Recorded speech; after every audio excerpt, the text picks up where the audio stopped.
Welcome to Find You Fridays. It's me, Lorene Hughes, and I am your intuitive connector for tonight. I hope that you're doing very, very well. Hello, Debbie.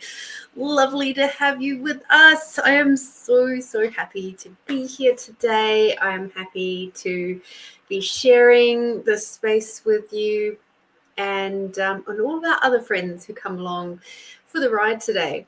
It's been, hi Tamara, so lovely to see you here. It has been one absolutely phenomenal day today, and I am feeling very good about life. I'm feeling very good about being here. Hi Edwina, hi Tony. I feel very happy. I got to go do some shopping. Hi, Deanne.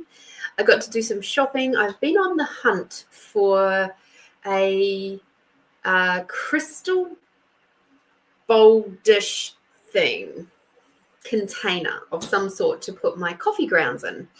Because I love having my Italian coffee maker, and I don't like having my coffee grounds in the packets. Like, I know you're not meant to have them exposed to sunlight, and I'm just like, it's fine.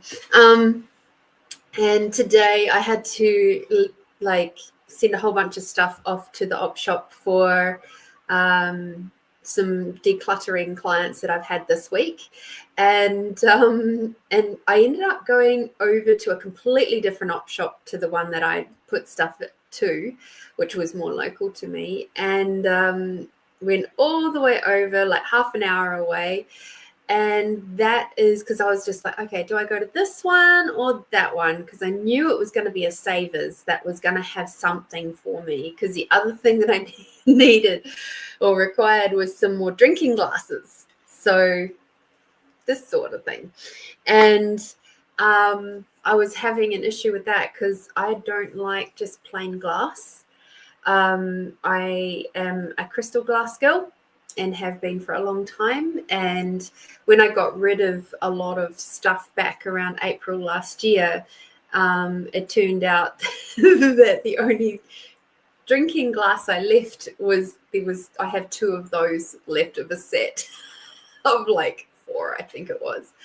And I was like, oh dear, if I have anybody over, they're gonna, and they want to have a drink of water, they're going to be drinking out of a wine glass, because I do still have some wine glasses left. But today, hi Brian, hello Holly. But today I went over to the Savers and the traffic was terrible. Oh my Lord, I don't know what was happening up around the Golden Grove kind of area, but there was terrible traffic. Got through and I came across this big, beautiful, I think this is why I had to go to that particular one, because that area has a lot more of the, how do I say this, the richer folks that, and the Greeks, Italians and things like that. And this particular bowl has a full lid and everything. And I've seen this kind of bowl in the Greek and Italian homes, and they put their pastries and things in them for around Easter, like particularly the Greek people, they put it in there for Greek Easter.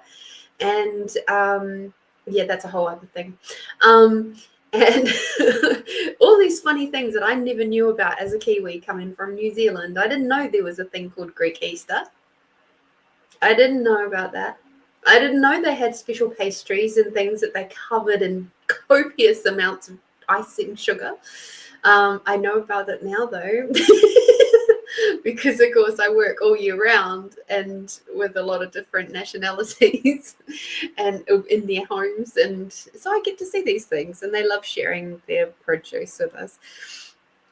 So I've got this big beautiful crystal bowl with a lid, and it's for my coffee grounds. Oh, it looks so pretty.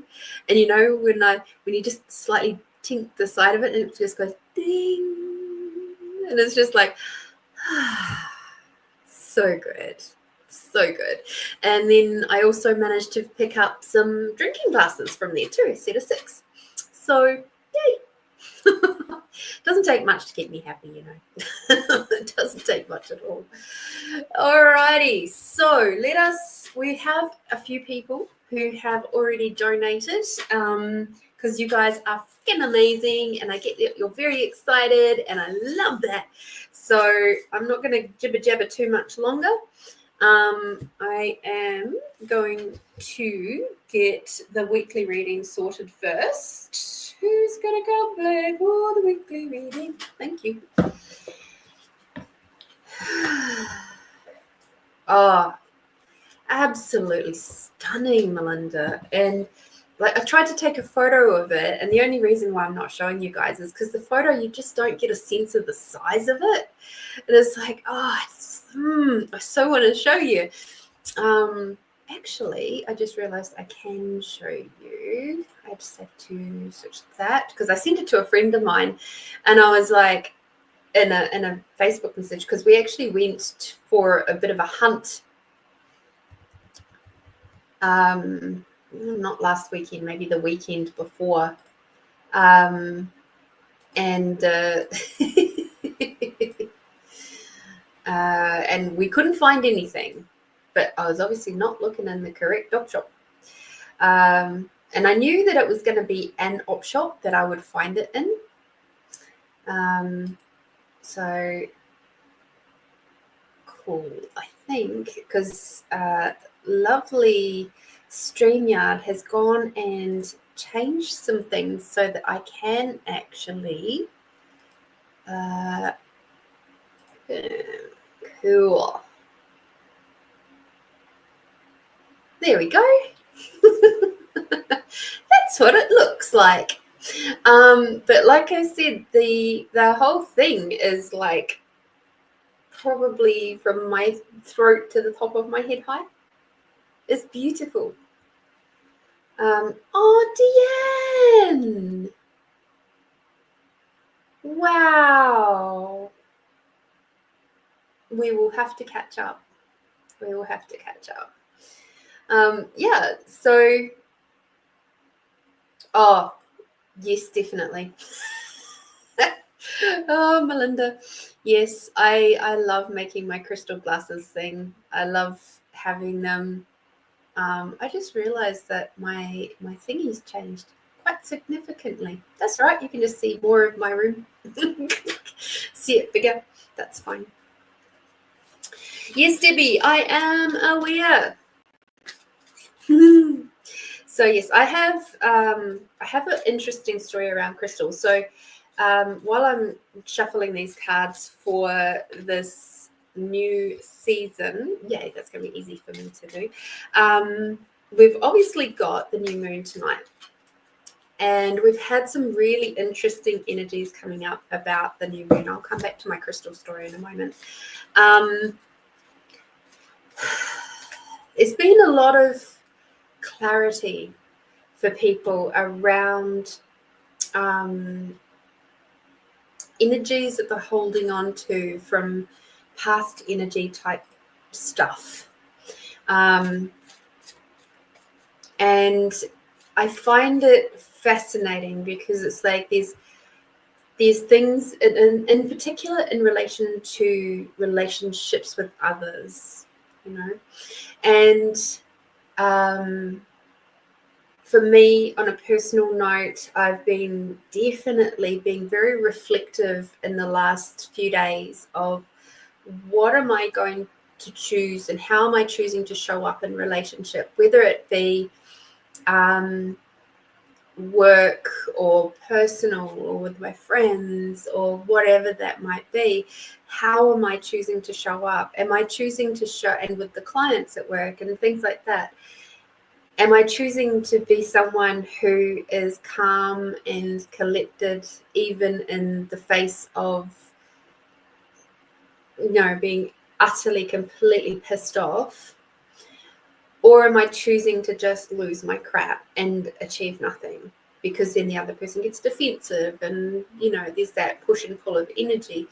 And I have, for me, certainly this last week or so, kind of gone, I think I'm choosing to just show up calmly, but also express myself in a way that is like being honoring of my emotional state. So not saying, what I'm not saying is that I don't deny my anger, and I haven't denied my anger this week. What I have done is said things like, I'm trying very hard not to lose my temper right now. But this is incredibly disappointing.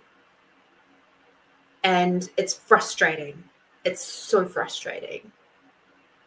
So communicating in a more calm, concise kind of a way to those people that require to hear it. And not just losing their shit because you can. Because, there's a level of control, self-control that I'm choosing to be there these days. Doesn't mean I'm doing it perfectly all the time, but for the majority of the time, and particularly over this last week, it's been something I've put into deep practice. So this reading has kind of come through for the collective from the 1st to the 7th of May. It obviously includes the shadow period of the new moon, and it's about planting new seeds and being the newest version of yourself, opening up, blossoming out of the darkness. So let us see how we come. Debbie says, new moon, maybe that's why I'm awake. I love it. Lately, I've been in bed close to sleep when your show starts. Well, I'm glad you're here. Melinda agrees. Yeah. In so many ways, I feel this last month has brought me forward as far as feeling like, yeah, this is the new me. I was sharing with a friend today about my reading for February, and there was one part of it where it's like saying, I've been in a long, dark slumber, and I'm well and truly out of that slumber now. And yeah, very much so. Tony says, rather than write it in your journal, sometimes you can think about your past and reflect on your past rather than write it down. Yeah, that's true. Some people are not journal writers, so that's often a way for them to do that process quite easily. I tell you who's been inspiring me a lot this week is Tyler Henry. He was, Hollywood medium to the stars or celebrities. He's got a Netflix show. I haven't watched the Netflix show yet, but I actually just haven't quite finished watching, but was watching an interview with him that was from 2 years ago. And I'm like, whoa, he suddenly grew up from this, 19 to 22-year-old to suddenly he's like 28. It's like, whoa, there's a whole bunch of growth in the middle there. But I have to say, he's been very inspiring to me in that one of the things that he said, because somebody was questioning him around, do you see things? Do you hear things? Do you taste? Do you smell? Do you feel it? And he said, yes, all of those. Because for those of you who don't know him, he is a psychic medium, or a medium clairvoyant. And he said it's actually his sixth sense uses his five senses to get the messaging across. And so it's up to him to be very aware of the subtle changes either in his mind or in his eyesight or in his body or whatever that is. And I'm like, this is really interesting. So the reason why I bring this up is there's actually a few of you who have done you've already put in donations. Your name is on the list. Don't worry, I've written it down, so we're all good. But as I was sitting down to, just prepare myself before coming into the show today, there is one particular person that popped out because I started to get a real big ache throughout my knee, my right knee to be precise. And I was like, And so I went through my little list and I found out who that was. So we'll see if my intuition is correct. And Tony says, I watched him all of the time. I don't see him on TV or so much now. No, me either. I think he's actually just really generally quite busy doing his things. And what he does is he uses a pen and paper just to scribble to just focus and center himself, and to just go into a sort of an active meditation so that he can be open. I don't scribble, but I do our beautiful expanding out exercise. I do that before I come into the show. I'm generally listening to music like a specific set of music before I come into the show, which just gets me into that flow of just going with the flow. And it's good stuff. So yes, I'm feeling very inspired. He's someone who has just been him. And he wasn't somebody who was necessarily embraced fully right from the beginning, and he had to prove himself, and even to his family. And now they're all fully on board and everything, obviously. But yeah, and I was just like, wow. And it's that level of quiet confidence that I really enjoy in the way that he presents. And makes me realize that as a kinesthetic healer, which is what I am, there's nothing wrong with that either. Not that I thought that there was anything wrong, but it's like we all have our gifts given to us in different ways. And I love that he has the ability to be such a very clairvoyant medium. I think that's awesome. We're moving energy. This is great. So let's have a look at this next week for the collective. Let us see what we got going on.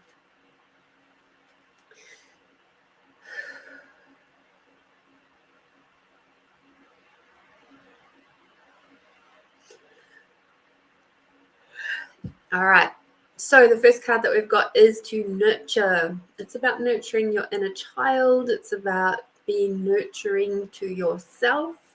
I'm getting that sense that as these water energies are flowing through at the moment, because it is Pisces, water season, la-da-da,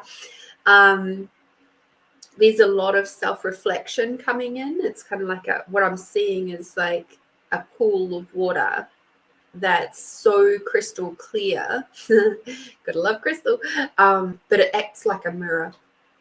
And if we look at all the layers of that, there's the connection to earth. So it's that meaning of being grounded and grounding yourself this week, reflecting on yourself and your own ability to nurture and nourish the little version of you, your child self.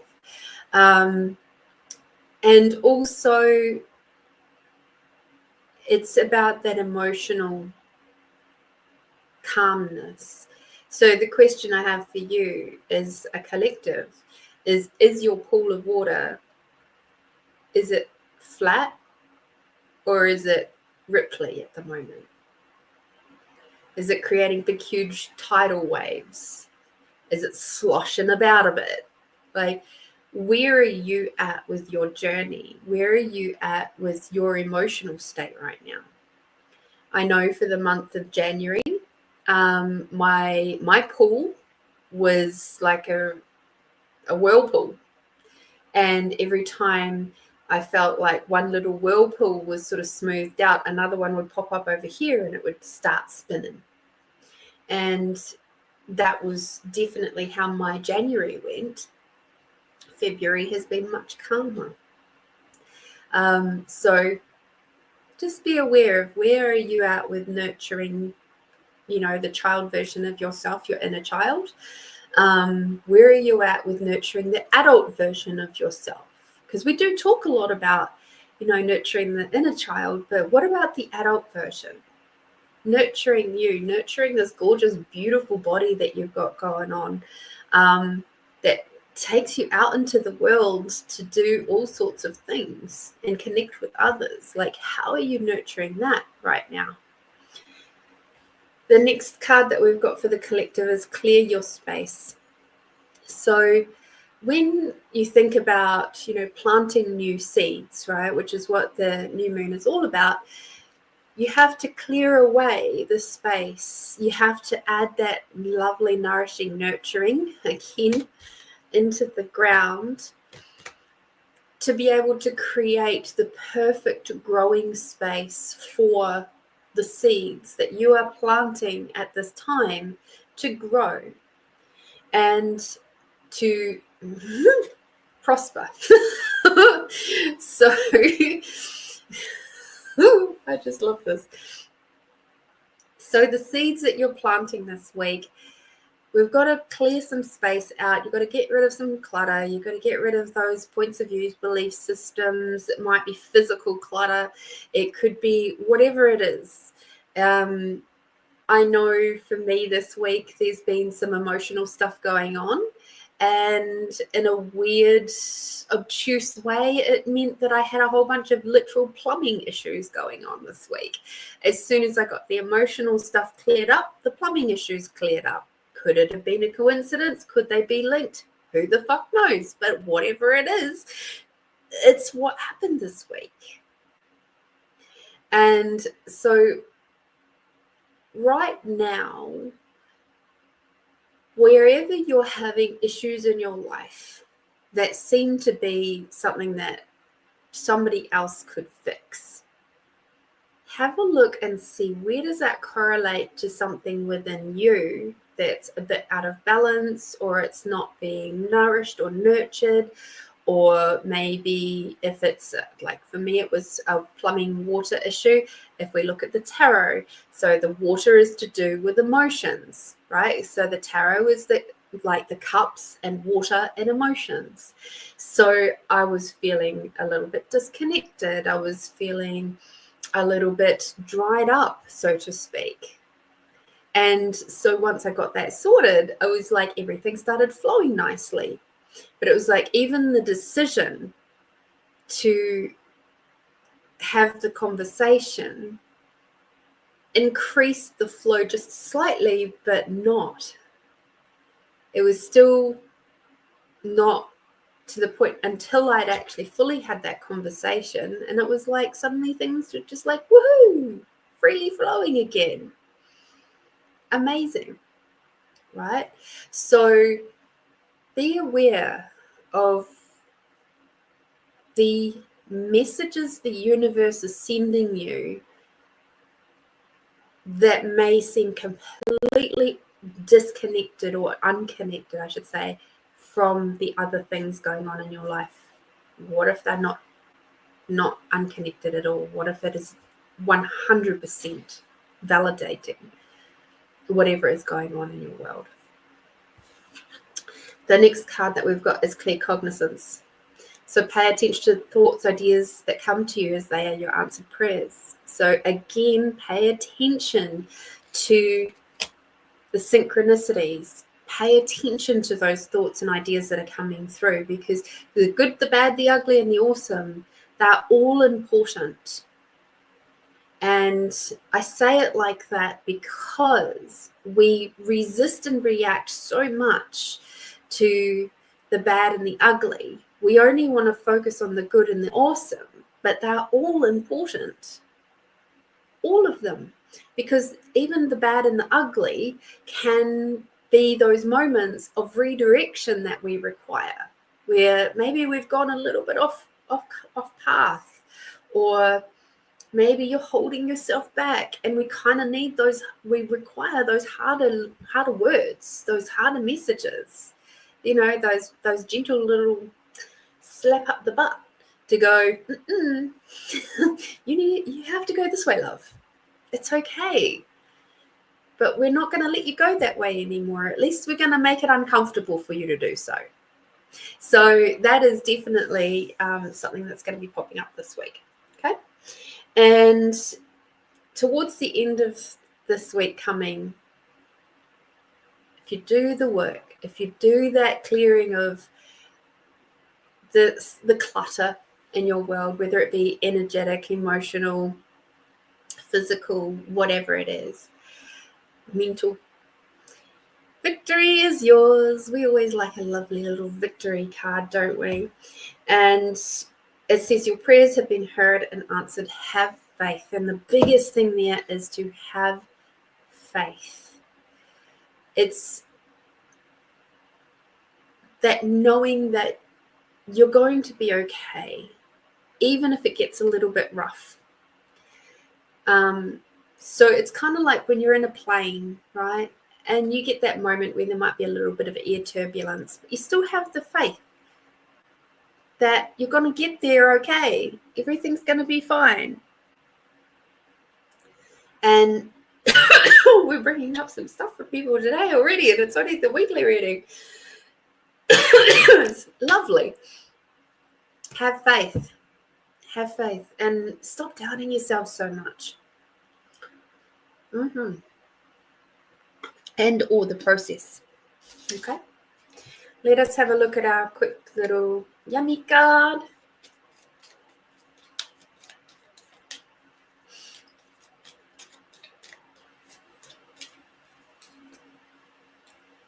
Soften. So this week, stop being a bunch of hard asses. Soften up a little bit. Be gentler with yourself. Be gentler with others. Okay. So that is the weekly reading. All right. So our lovely ladies who are over in New Zealand, I'm going to do you guys first. All right. So Debbie, can you please pop your question in the chat, please? Hi, Rick. How are you? How are you? Oh, thanks for the rose. That's beautiful. And you don't have to be hard on yourself, my dear. Stop it.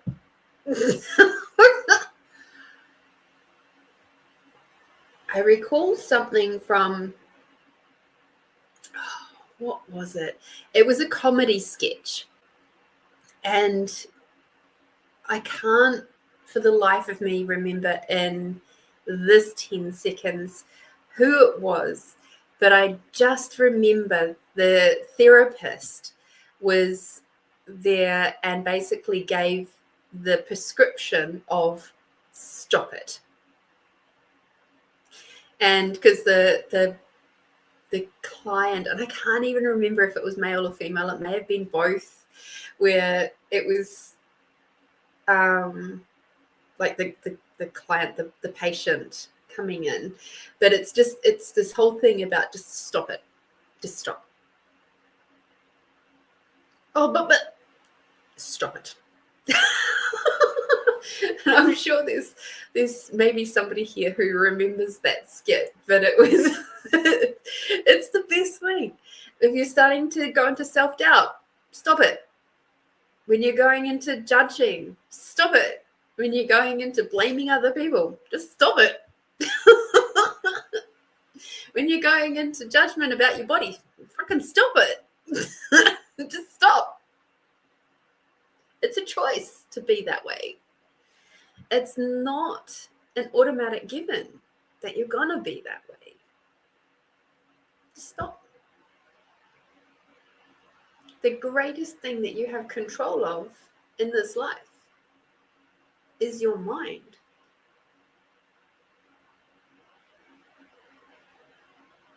It's kind of like, I get that that's where our responsibility is. Oh, Debbie. That's a big one. I get that is our job, to stop letting sorry, I was just getting some other information come in. When we are born, we have taken this or agreed to a life path. And when we are initially born, there's that moment between where our being, our conscious, cognitive, collective type being, is very aware of everything we have done and been. We are very aware of our life path. We are very aware of everything that is required of us. But we are dumped into a body, or we choose to come into a body that literally has to rely on everybody else around us for everything. The only thing we can do for ourselves is breathe, crap, and cry, and pee. And hi, Judy. Great time to come in. And because of that, it kind of kicks us out of that beautiful, super conscious, cognitive space and pushes us into survival mode. And it's like, that's a really harsh moment for us as beings. So, and where I sit with this now is that it's up to us to remember those elements of being, that conscious, cognitive, incredibly connected being that we were when we came in. To stop this from being in survival mode or 2-year-old tantrum mode or whatever it's choosing to be, and become that place of consciousness once more, which means self-responsibility. So it's an interesting journey, isn't it? And to go, I know through my life, I've gone through many different iterations of myself, which is why last week, if you didn't catch the show on Saturday last week, I really recommend going back and listening to, at the very least, the meditation at the end, where you're making peace with all the different versions of yourself. And I really recommend that. I'm going to, over the weekend, chop it out and turn it into a meditation on the meditation channel, podcast thingy, folder, playlist. Thank you to whoever gave that to me. But I really wish for you guys to comprehend the importance of self-responsibility and not blaming other people for where you're at. Okay? Get that that's probably our biggest purpose. So why we're here. So let's have a look for Debbie. What cards would like to come and play with Debbie?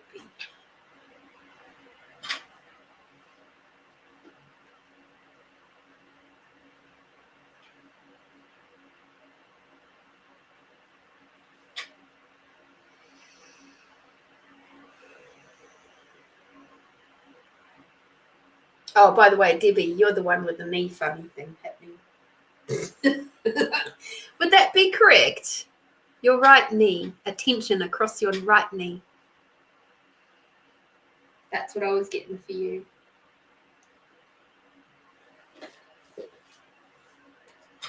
So the right knee is the work, the purpose, the feeling of being unsure of how to move forward.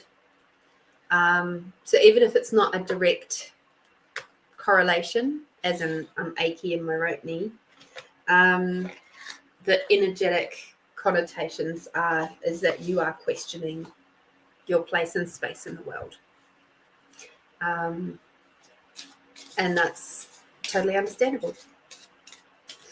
I know I have often felt that way in my life, of going, why the absolute, come on, universe, tell me. Tell me what is going on here. Why did we choose now? And then something will come up and I'll do a healing session with someone and I'll go,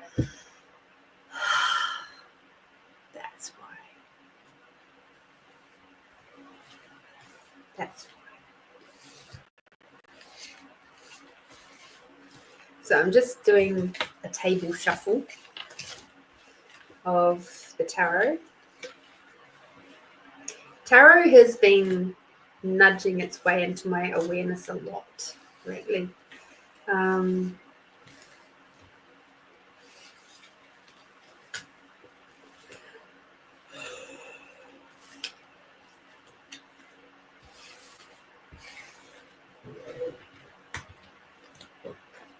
So yes, I would be sending some love through your right leg thigh area.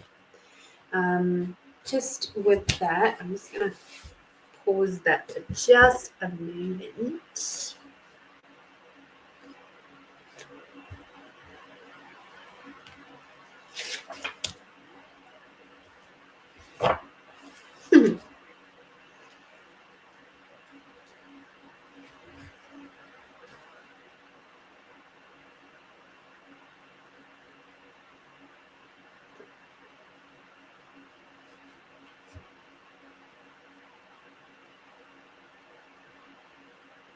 Okay, so the right knee, obviously we know the left is the ladies in our life and the right is the men in our life.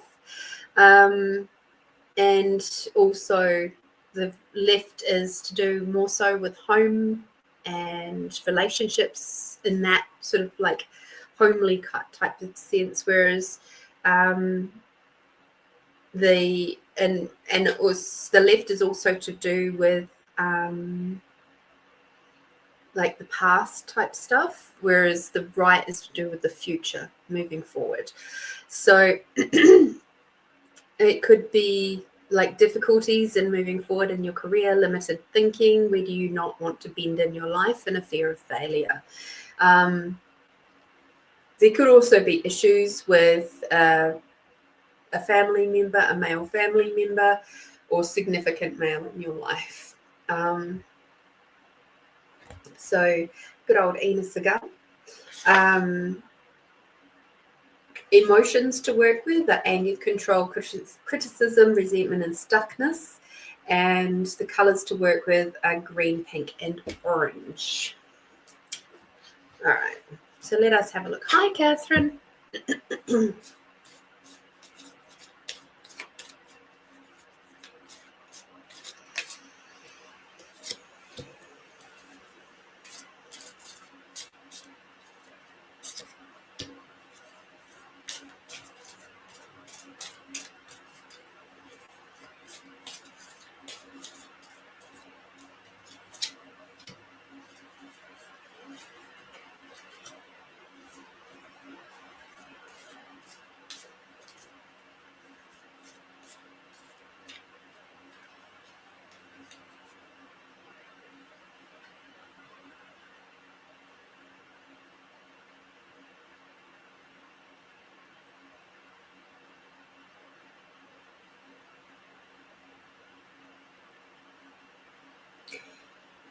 So, Debbie, initially, and the reason why I'm closing my eyes is because I'm allowing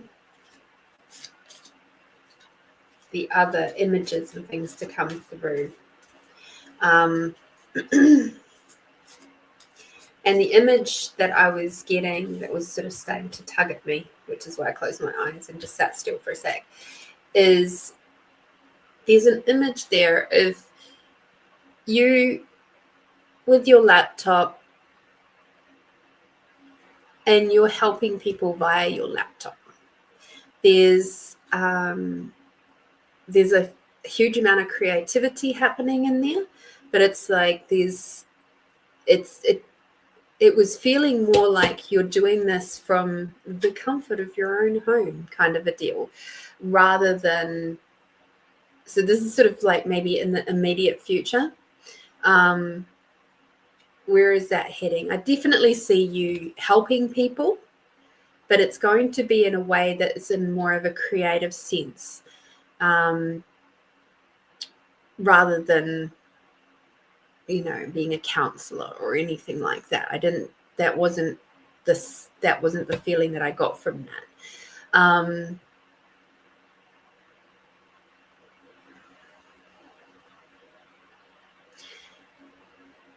Just checking something. It's in an area you haven't explored before. So this is something completely new, but it has elements of other things that you have done previously. It's just not.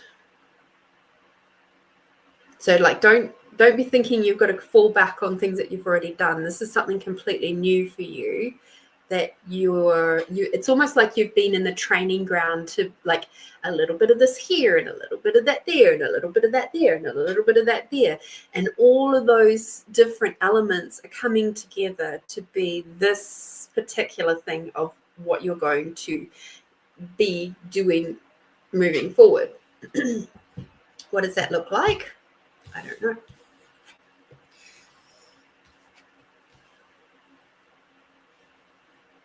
Some more? Yes. Yes, there's more. Okay.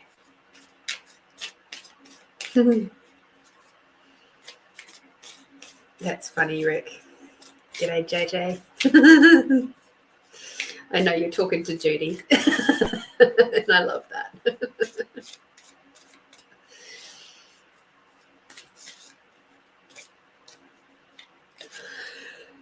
Oh, that cold. Very cold.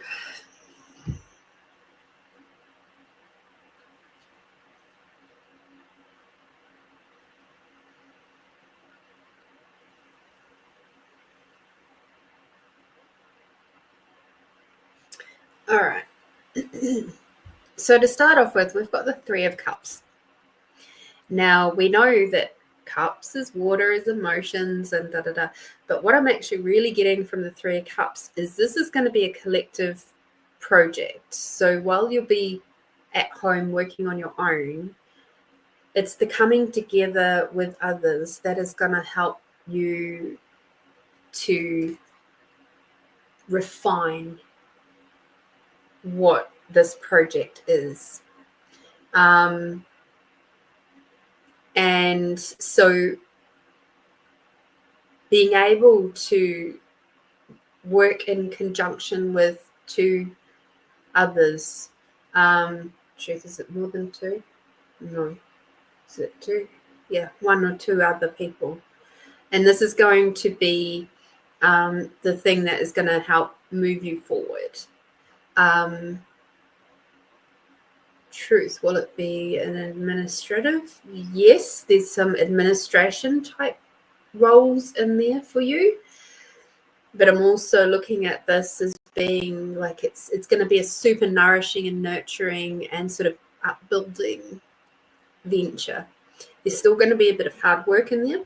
We're getting that with the Six of Swords. So there's going to be some hard work in there, and you're going to have to be sort of pushing away from a lot of those old points of views and belief systems that you've had around business and working with others, particularly women, and just sort of allowing yourself to row your own boat is what I'm being told. But within that, there's the lessons that you've learned, the things that you have taken from those other industries that you can go, right, well, I can actually see how I can use that energy for something amazing moving forward. I can take that lesson of how that person treated that other person and kind of go, yeah, no, I don't wish to be like that. So a lot of times we get inspired by the wonderful treatment that we've had as employees or co-creators, but there's also a fabulous amount of inspiration and lessons for us, mentoring, that happens when we come across people who treat others poorly. And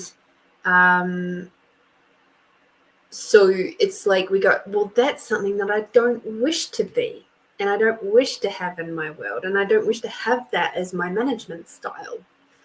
And so that's what I'm getting here, is like there's been many moments in your life where you've had to sort of cut through the bullshit to get to the lessons. And it's like now you're at a place where you can actually go, yeah, I can see through that. I can see through that rubbish, and I can choose to make a choice regardless of what I've been through. Okay. Choose to move forward to the promised land, to and I say that because there's like this beautiful trees and things in the distance. It's like keep your eyes on the prize is what I'm being told.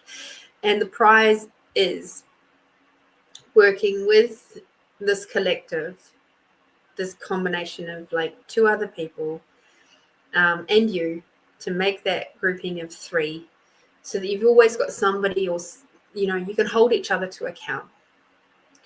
And if things go a little bit wobbly for one of you, you've got the other two there to help move you forwards. Okay. I see this venture being very successful for you, very fruitful. You're going to have plenty of moments where you're actually going to be able to sit back and just go, yes, we did it. You still got to get through to this point.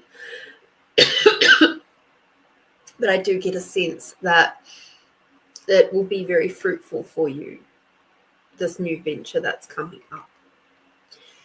Your purpose. You're asking what your purpose is. Your purpose is connection and overseer of the world.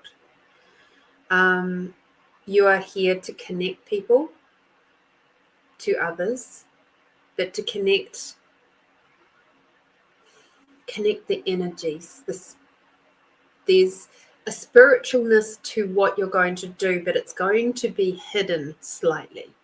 So it's going to come across in how your business and how this creation comes about. It's going to be far more like, when people really look at it, they'll go, oh yeah, I see the spiritual aspect of that. But it's not going to be in people's faces. Like, this is very much in your face, right? With spiritual stuff. It's not going to be anything like this.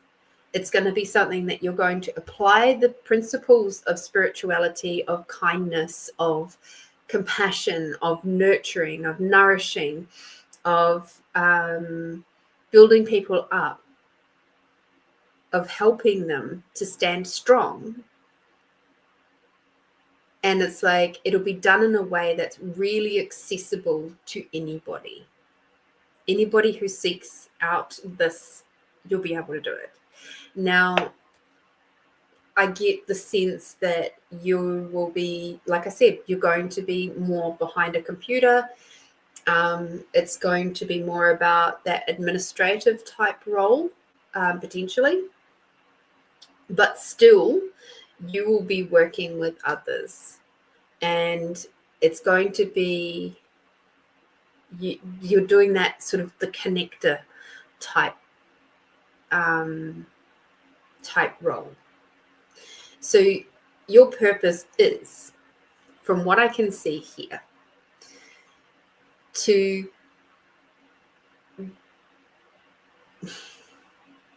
be your magic in whatever industry you go into. To be that space of lightheartedness, but also the place of strength. You have a fuck ton of strength and tenacity, and you have this ability to stand strong when others don't. And that's going to be what all of those skills is what's important in this particular role. You've been learning a lot about that, and also learning how to soften along with it. To not be cowering in the corner like this one is. You're not this character here. All right? That's how you have felt at times when you can't see the forest for the trees. But that's not your purpose. Your purpose is to row the boat. Your purpose is to see the trees in the distance, to see the goal, to see it through, to dive in, to dig in when others would be sitting in the bottom of the boat crying. Okay? This is a big question. Thank you. Thank you for trusting me with this.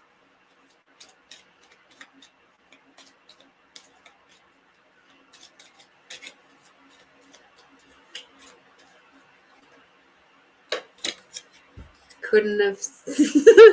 Your yummy card is soften. So even though there's all of this, keep softening. Keep softening. That's why your knee stuff has come up. Soften. There's some points of views and belief systems that you're going to have to soften up on to be able to have success with this stuff. Okay?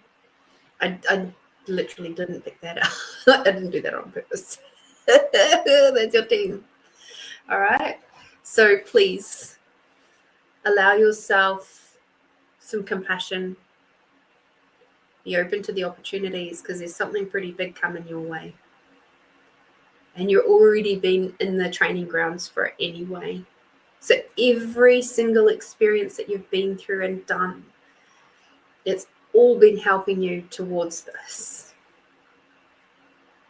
And I get the sense it's a new adventure. It's a new venture. And it's going to require a lot of hard work. But with the right people beside you, you will have that great feeling of companionship. Okay. Thank you, Debbie, for your kind donation. I appreciate you being here, and I appreciate you trusting me and asking that question. Thank you. Hope it helps.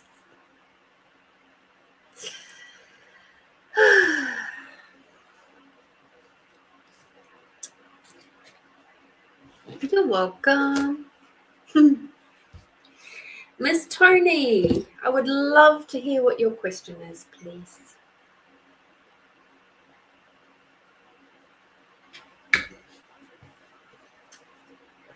We have ginger, lemon, and green tea today.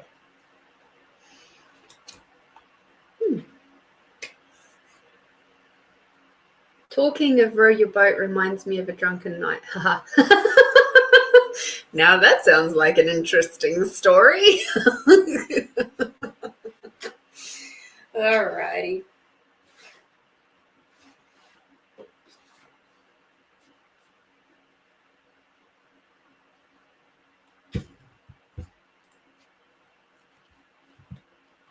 Yeah, it is a really lovely one. It's actually from my advent calendar. Advent calendar number 2. We had the really great ones from Aldi this year for Christmas. And I think I told you guys I actually bought a second one, and I was like, when I get into my new house, I'm going to open it up So it has been opened. I haven't done a tea every single day. It's kind of like I sit there and like it's there on the wall, and it's when I feel it calls to me, I'm like, oh, which one have we got today? So that's where that one came from. I love ginger teas. Ginger is like one of my favorites. Little story I must tell you guys as I'm shuffling for Tony. So I was at a energy healing conference about, what was it, 2017. So that's a couple of years ago. and when I was there was this weird thing that kept happening. I got there, the day I got there was the day before the conference started, and it was a 3-day conference.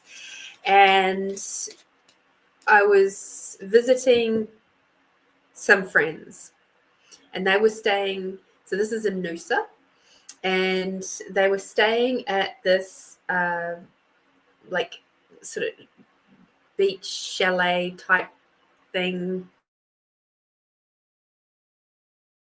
Down to the car, and the workers they had a pane of glass, or I think it was a mirror or a pane of glass, one or the other. And as we walked, not really close to them or anything, it was kind of like a building away. As we walked past them, they dropped it and it smashed on the ground. And I was like, ooh, that sucks. You know, when people drop glasses in a pub or anything like that and go, ooh, or in a restaurant or something like that, there's always that moment of like, ooh. And that was all I thought of it. Anyway, got to the car because I had parked in a different place to where my friends were staying. And I got there. I was in the car, and it was an underground car park, and the car park was under the venues where the venue was going to be for the conference. I'm in my car looking at the maps to get where I'm going to be staying, and I look up behind me, and then there's 2 workers carrying this large piece of glass along, and it slips and falls and breaks. And I'm like, that's just the weirdest thing ever. Like, within a few hours, these 2 large pieces of glass breaking. Then it wasn't till the end of the second day, because there's like a little bar area, and then there was the main conference room. And where I was positioned was right near the back, near the bar area. I was doing healing stuff, energetic stuff. I swear on the first day, I heard at least 8 glasses smash. The second day, something similar to that. I stopped counting because I was just like, this is just too fucking weird. And I said to my friend who I was staying with at the time, I said to her, like, all this glass smashing stuff has come through. What the hell is that about? Do you have any idea, like, intuitively? And she asked me the question of, what is your body asking for? That's a bloody weird question, considering I'm asking about breaking glass. Turned out the answer to that question was crystal. My body was demanding to have crystal around it. And so I, as a result, what was happening was my energy was resonating out, and to a point where people who came into contact with that if they were not really certain and sure within themselves of their own energetic resonances, what was happening is they were losing their grip on the glass, and it was just falling and breaking. And once I realized that I wish to have more crystal in my life, then it was like, and I said to my body, okay, when I get home, I will make sure that we bring crystal in. I promise. Not a single cup or glass or anything got broken on the third day. Not a single one. And I'm like, that's just too odd. How can we go from having so much breakage to then having nothing? All because I was asked that question, what does your body truly desire? So you guys see me drinking out of this in the night in their shows. That's Bohemian crystal. It was given to me, well, it was a gift for my second wedding. And because it's so thin at the edge, my second husband was like, I don't want it. It's too scary to drink out of, so you can take them. It had never been out of the box until I got home after that conference. And I haven't been the one that's broken any of the glasses. Other people have, interestingly enough.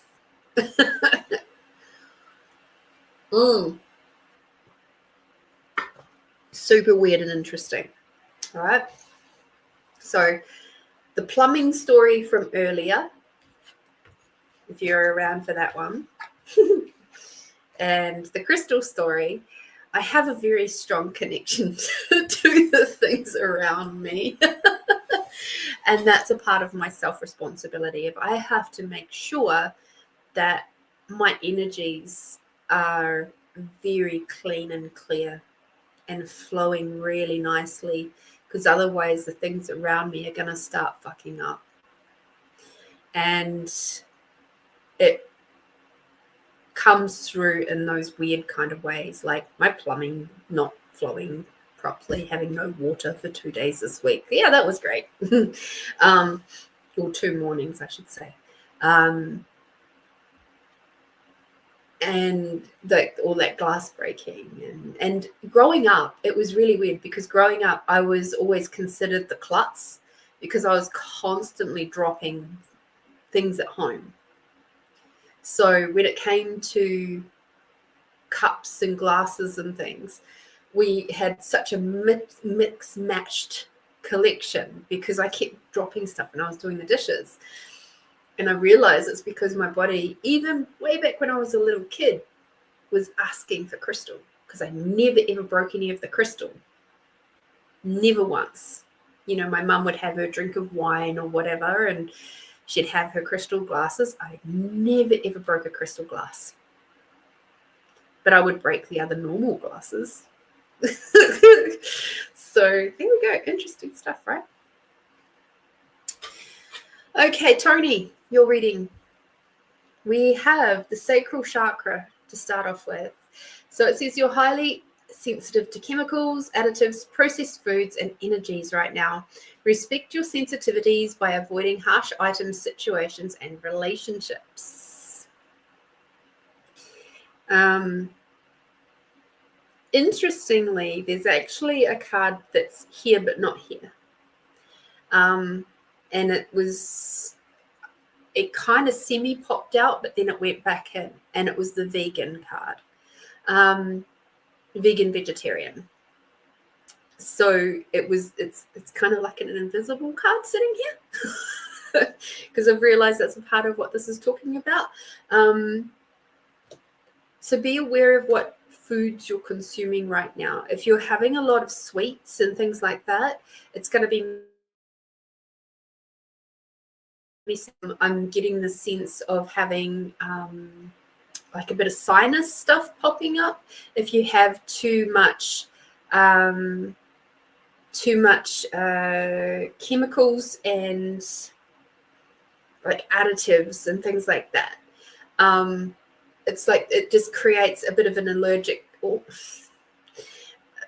a light allergic reaction Because sometimes when we get inflamed, that is literally an allergic reaction to something, right?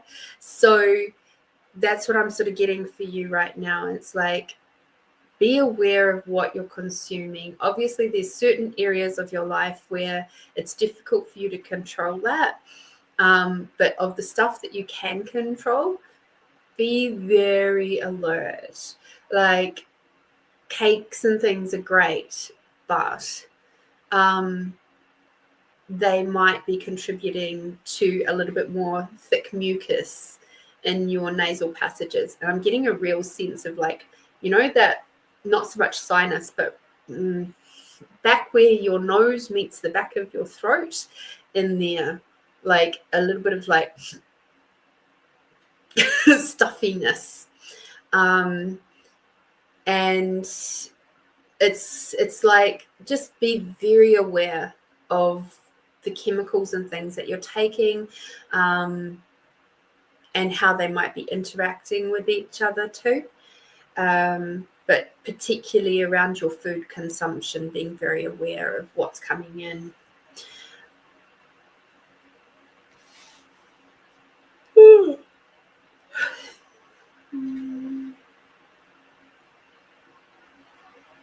Okay, cool. We got emotional sensitivity. Obviously, being the new moon, there's going to be a bit more emotionally sensitive than you may have been over the last couple of weeks. And it says, honor and respect your deep sensitivity, as it is a gift to us all.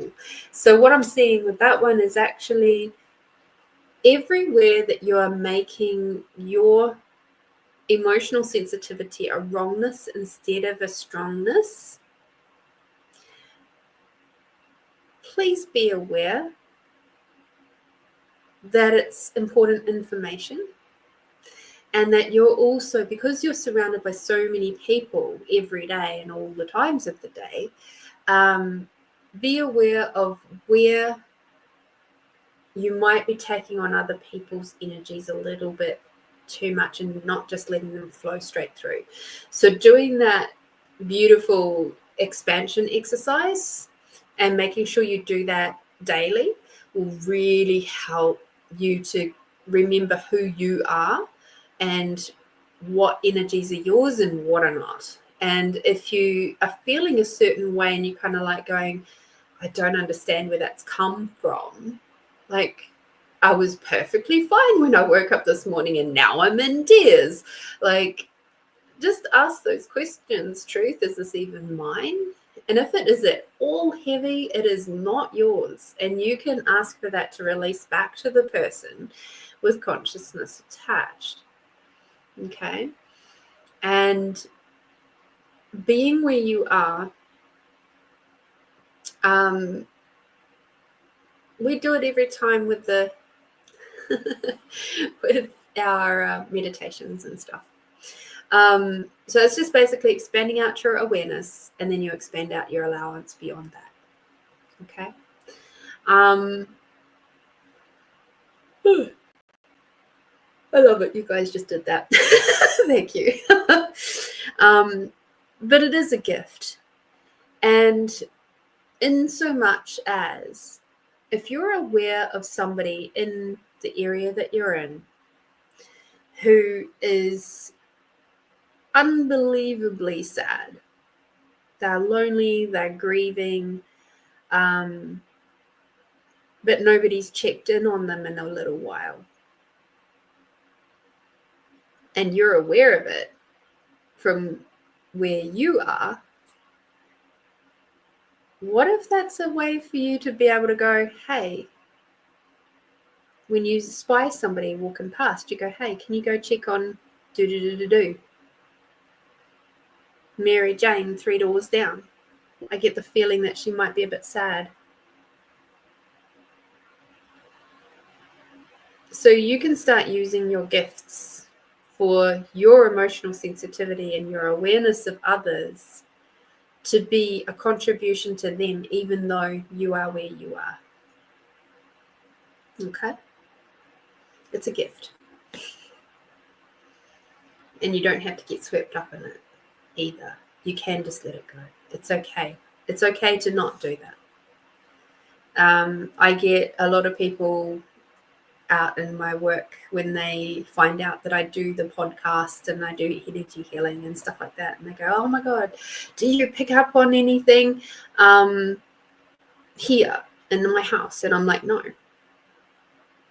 Like, oh, why not? And I'm like, because if I did that constantly all day, every day, I'd be incredibly tired and I wouldn't have any space for me.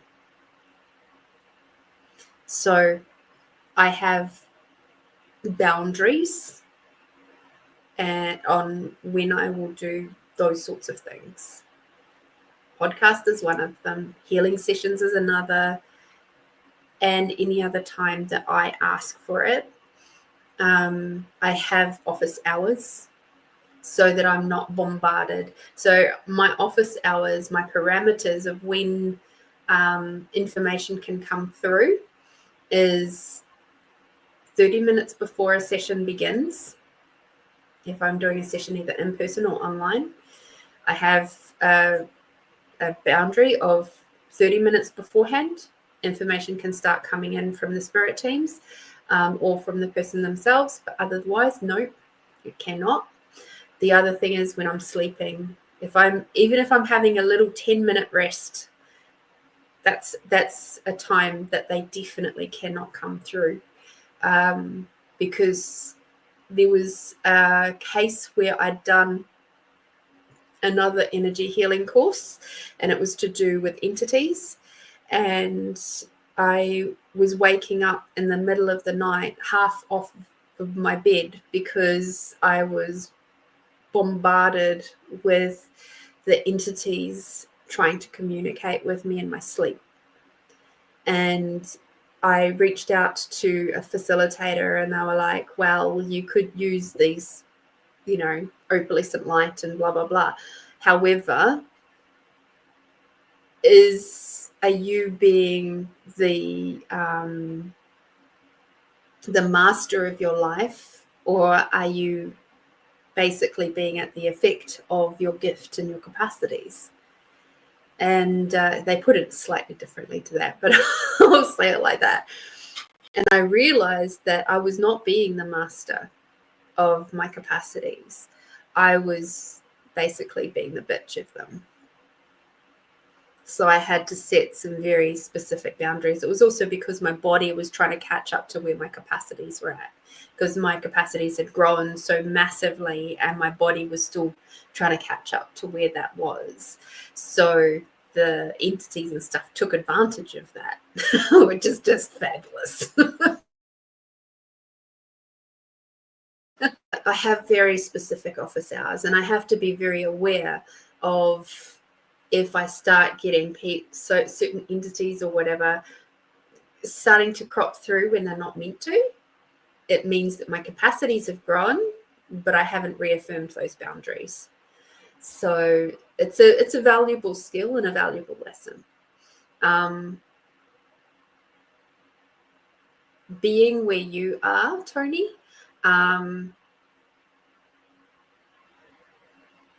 I don't envy you for having all those energies around you. I think you do an incredible job of maintaining many of your boundaries, but this might be just a nice little nudge that some of those boundaries energetically might require to be firmed up a little bit.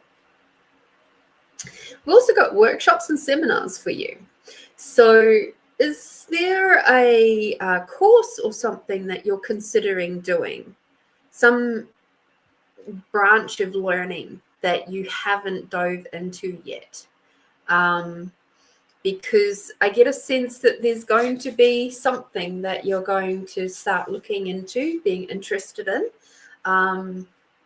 and working towards.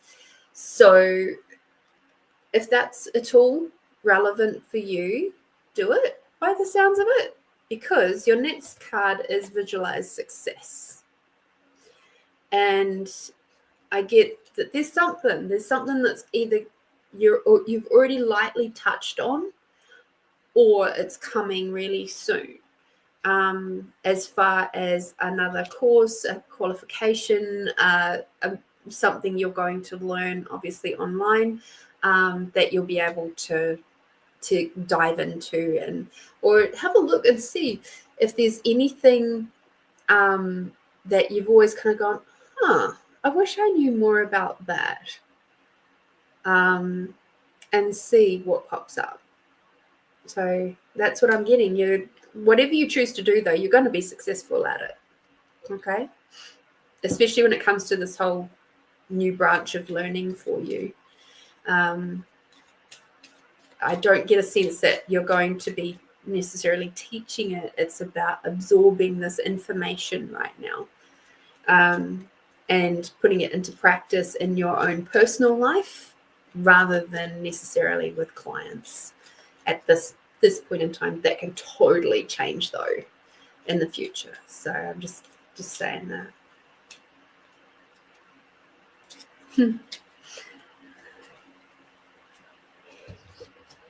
We got Joyous. Joyous is your yummy card. So as you move through these next few days, weeks, whatever it is, try to bring some more joy into your world, and keep finding those happy moments, those silver linings. The what do they call them? I've got Pippi Longstockings in my head. It's not quite the right thing, but there's like the glad game from Anne of Green Gables, right? Where she talks about wherever there is tragedy, wherever there is something hard happening, what can we do to find the glad moments in this? Which is very much about finding the silver linings. What is it that we can be grateful for? What is it that we can find that's like, oh, wow, I'm so happy that happened. So, for example, like the relationship with my mum is, we're just very neutral with each other now. We don't contact each other, but there's not at least not from my end, there's no backwards and forwards, there's no butting heads, we're just very neutral. And in my diploma of holistic counseling, I discovered that we're of the same life path number. We're both a life path number of 5, but when you read the attributes of the life path 5, you'll see that a lot of the lighter, more positive aspects were me, and the heavier, troubling, darker aspects were my mum. And when I realized that that's how things had panned out, I was like, oh my God, Mom, thank you. Because she embodied those harder aspects of a life path of 5, I was able to see what that looked like as it was embodied. And so I was like, thank you for showing me that. I don't have to choose that. As a young one, it was like, I don't want to be a bitter, spiteful old lady. I'm choosing happiness. That was how that came across at the time. As I sit now, I can see and be so grateful for that energetic, spiritual, conscious choice that my mother made, so that I could have the freedom to be the lighter, more free version of what this is. Even though I've been through so many hard things in my life, I've had tragedy, I've had trauma, I've had all sorts of things. But throughout it all, because it was my path to take the lighter aspects, I was able to approach things from that glad game space, from the space of silver linings, rather than blame and resentment and grudges and all of that sort of stuff, which is a lot more of what the other half of it is about. So I have an intense amount of gratitude and respect for what my mother had chosen. And it means I have the gift to do what I do.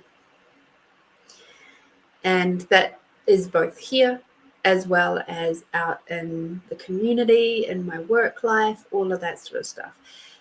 The other cool thing is that I still get to tap into those more fiery aspects of being a 5 and an Aries with a horse is my Chinese symbol, where I can still get very fiery. I can absolutely tap into those spots where it's like, you know, the big energies, but I don't have to.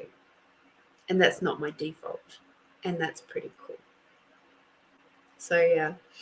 Oh my gosh, I am allowed a small oxygen cylinder to go out, and oh, fantastic. That's amazing. Only we ran out of oxygen before I started, which was good that it happened at home. Yeah, absolutely. So we got a new one and we went to Chartwell for the afternoon. Oh, yay. I would absolutely 100% recommend taking plenty of trips to the gardens. Chartwell's lovely for a bit of a change of scenery. For you, though, going to the gardens or going around the lake will be a massive, massive relief for you. Connecting back in with nature will be really, really helpful. Okay. Still in the process of doing Give a Little page so I can get a more reliable oxygen concentrator. Awesome. That's wonderful news. Keep doing these things, okay? You never know. You never know. So thank you, Tony, for your beautiful donation. I'm so, so grateful for you.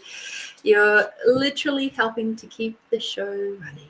And I couldn't be more honored or happy to have been the recipient of that from you. So thank you. Thank you, thank you, thank you.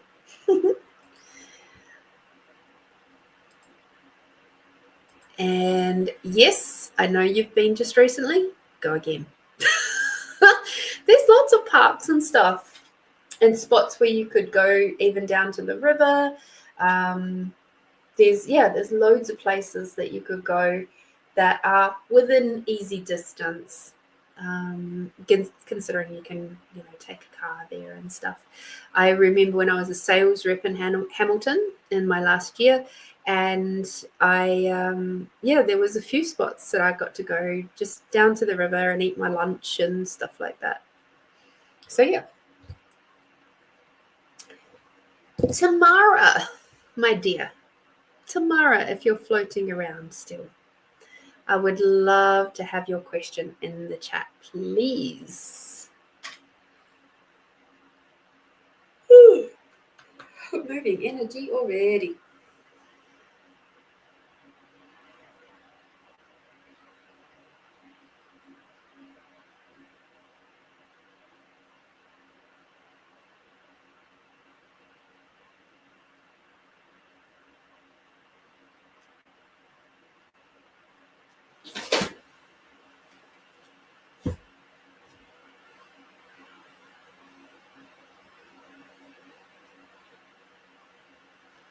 That makes sense. So, Tamara, as I asked for you, you would have seen me go like this. I hadn't even read what you wrote, but I was just like, I feel heartbreak. I feel like a real heaviness on my heart. And then I've read your message and gone, okay, that'd be why.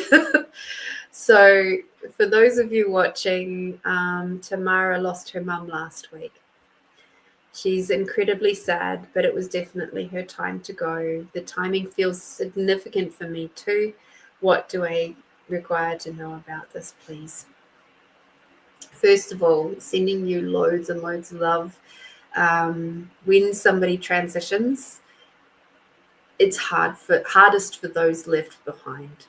Truly, 100% hardest. And because it's not only a transition for them, it's a transition for us too, to go through that point of going, oh, I'm just going to give my mum a call. Shit, I can't. Oh, I think it would be really cool if I did this for mum would really like that. It doesn't matter to her anymore. She's no longer here.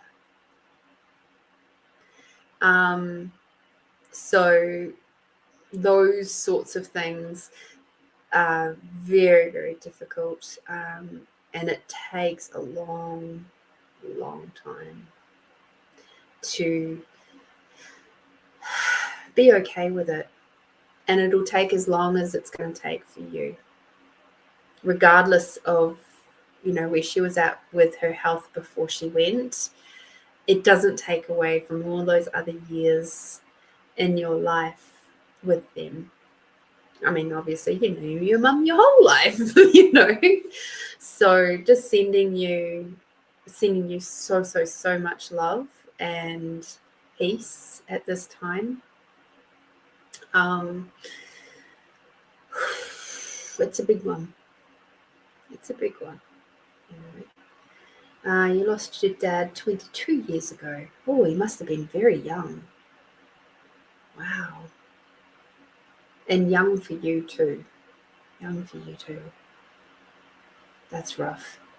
My dad went, I think it was around, hang on, I'm getting like about 17 years ago for mine. Yeah, wow. Yeah, that is young.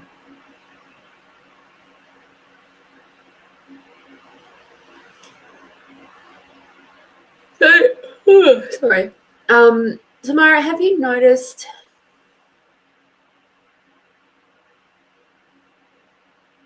Yeah, no, your mum's not around yet. She's oh, hi Paul. Lovely to see you.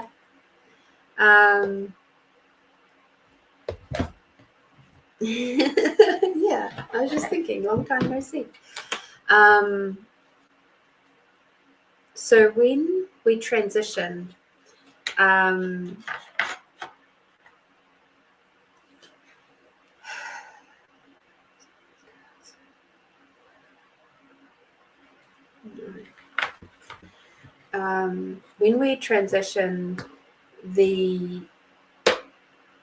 spirit, the being, goes into a place where they do a lot of reflection, and it's kind of like a waiting zone, bus stop, school kind of thing.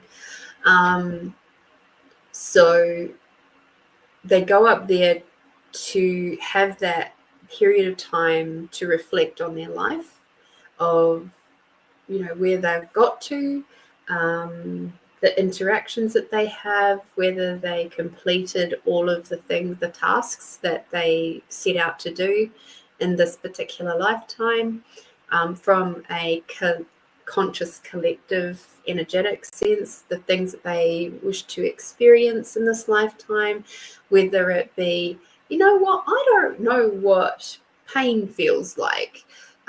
So I'm going to have a lifetime where I experience pain because I don't know what that is. So let's give it a go. See you, Paul. Thank you for popping in to say hi.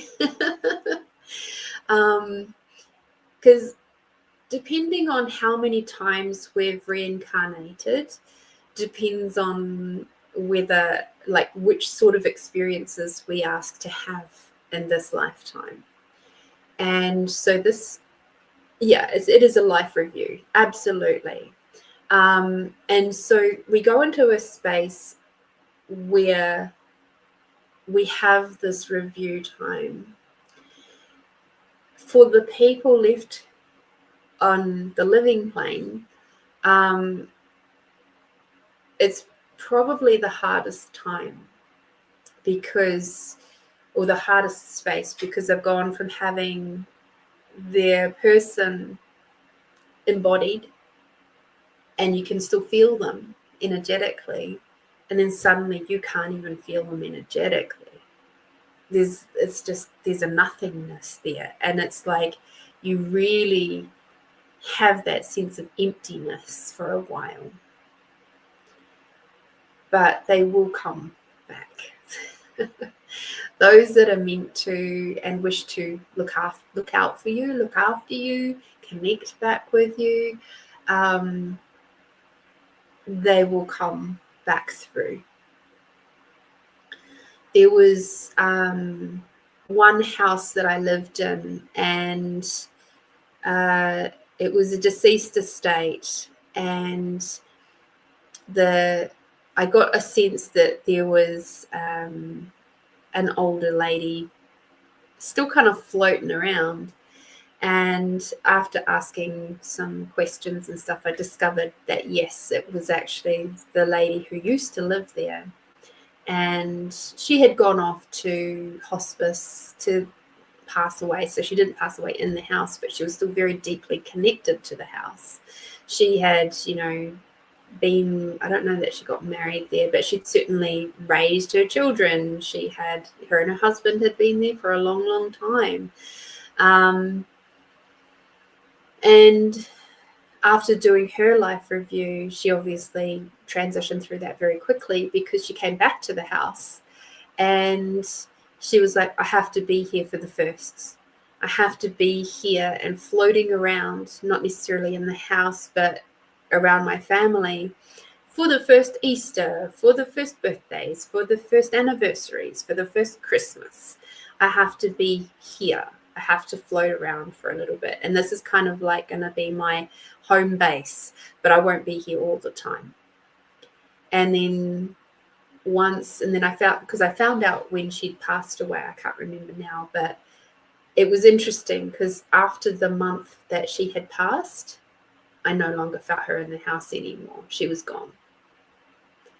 I'm sure she still floated around her family, but she was gone from the home.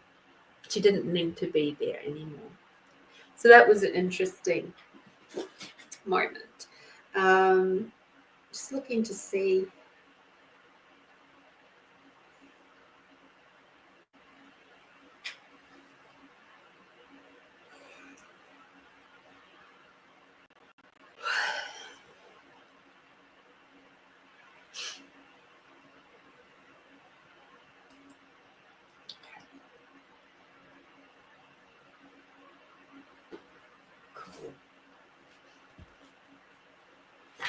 So what I wish to say is I feel you in your sadness, and know that while we might not get a specific message from your mum tonight, I'm sure it won't be long till she comes back through for you to give you the love, the kindness, the guidance that you're desiring right now. Okay? I know it's tough.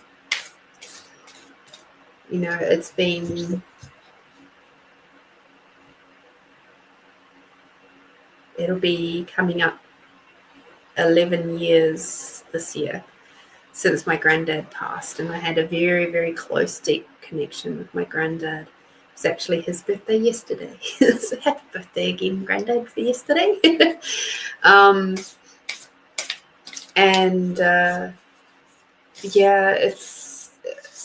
Even now, it's like I said, it's been more than 10 years, and I still grieve the loss of him not being physically with me.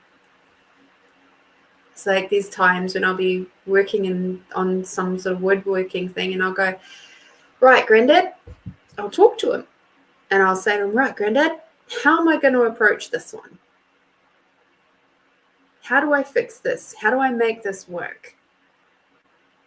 What sort of design plan can we come up for this one? How can I put this tool together? how do I sharpen this thing? I can't remember off the top of my head. Please give me the information. And he will. He's amazing.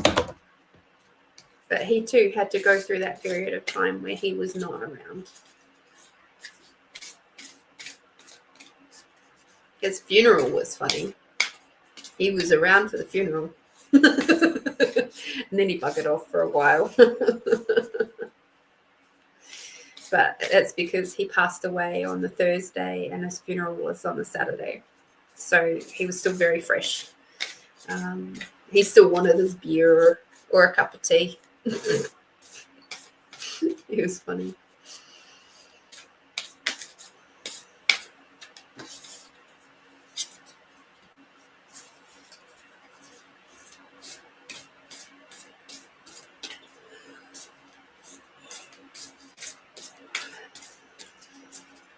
See, my granddad was not a very religious man.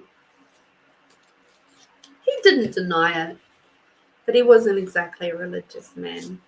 So when they had the ceremony and the celebrant guy was up there and he started reading out like what they call them, samples of the Bible.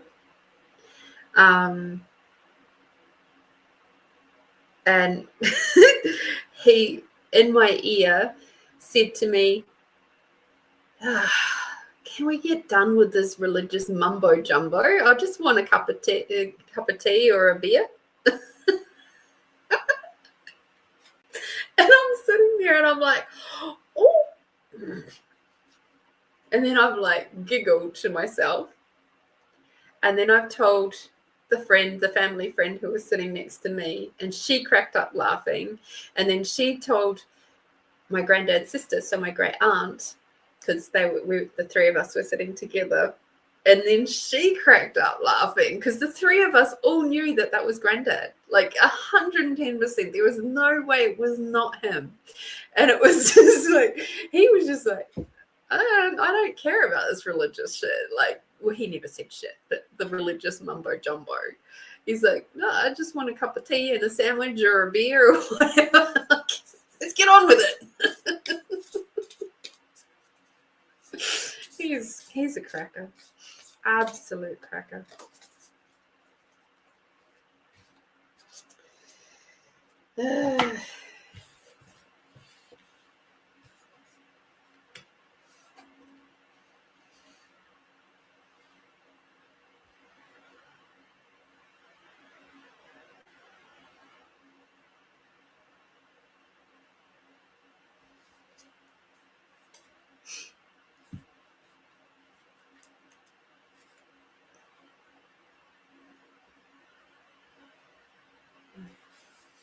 Okay.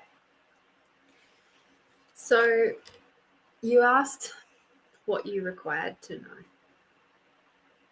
And interestingly, the mystique of Magdalene cards have come forward. Now, they don't come out very often. And I feel she wishes to give you a lot of comfort and support right now. Mary Magdalene does. And the interesting thing right now, the first card that she has is Stella Maris, which is about trust. And it says, sometimes you have to wait and see where the journey is leading you. It is not the time to push forward, but to flow with the current. Use your powers of observation and reflection. So over these cards, you're going to see there's two of them which feature the young girl. So it's very much a mother-daughter element in there for you. And that it's like, just trust that she's going to be coming back to you. Trust that she's there for you. Once she's done her little bit of work that she has to do by herself, she'll be back. She'll be supporting you. She'll be around you. She'll be loving you.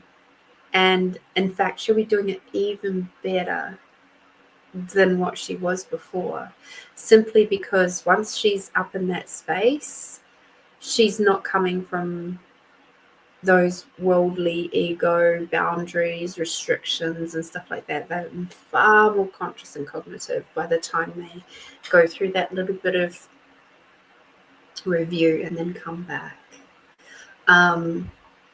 So just trust and just try not to do too much right now.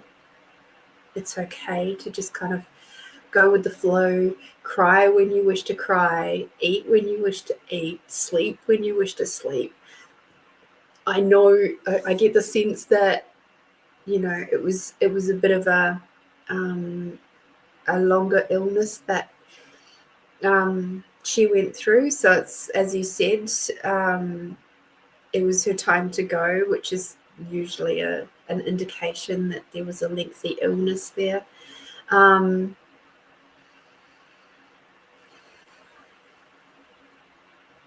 Yeah. I'm just going to see, the more that we do this, if she might pop through, but I don't have a lot of hopes because it's still too fresh at this point. But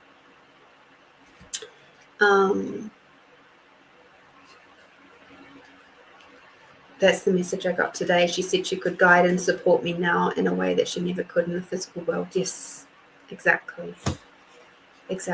And even my dad, who he has been gone a long time too. I didn't have any contact with him for 20 years. So he must have gone, yeah. And we have a really great relationship now. He's still cheeky as all shit. Because that's the way he was and he always has been. But he is certainly one of my biggest cheerleaders now in this space that I am. So it's okay. It's okay to just go with the flow and enjoy and anticipate her supporting you moving forward. Okay. This time is going to be of great transformation for you. So we've got the anointing. So infuse spirit into matter through ceremony. When done with conscious intent, ritual is powerful and you become a priest or priestess invoking the divine. So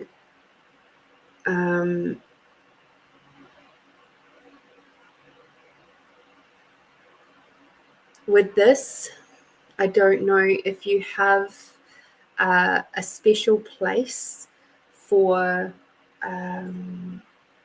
photos or mementos of your past ancestors. But if you haven't got one, create one, please, as a little altar for your mum and any other relatives that have gone over, as a way to honour them and to continue to remember them fondly, and to allow them to know that even if you're not verbally asking for their support, that you are energetically still asking. By honouring them and having them in your life, it's kind of like rocking up on their doorstep and going, "Hi, how are you?" And you get to have those conversations with them. It's also a really lovely, gentle reminder to ourselves to have those conversations. There's a lot of people out there that don't like family photos being up. I personally prefer it. I have my granddad's photo in a few different places, and other cherished family members as well. And they will stay there. So, yeah, just have something a little bit more intentional around your mum, and do it also, and I'm also getting a sense of bringing in all the different elements. So have a little dish with water in it, or a little vase with water in it. I have a crystal vase in my altar. A piece of wood or something of the earth, a candle for fire, and a feather for air is a really good way to do it. You can also, if you don't want to have wood, you can have a flower. You can, at this point in time, having your mom's favorite flower would be really appropriate for that right now. And yeah, just spend some time with that. There's the lovely traditions of lighting candles in their honor. I love that. And it also gives you a moment to just pause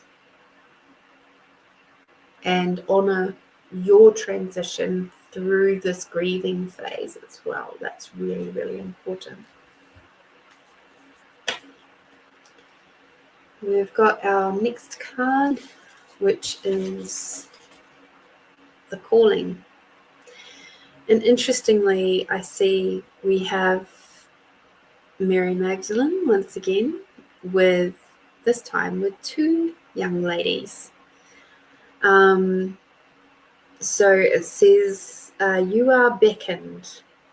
Answer the call, don't ignore it. The opportunity may not come again. Listen and act. So while we've got this time of quiet, just transition, just go with the flow for a little bit, this next stage, when it comes, is going to be very loud.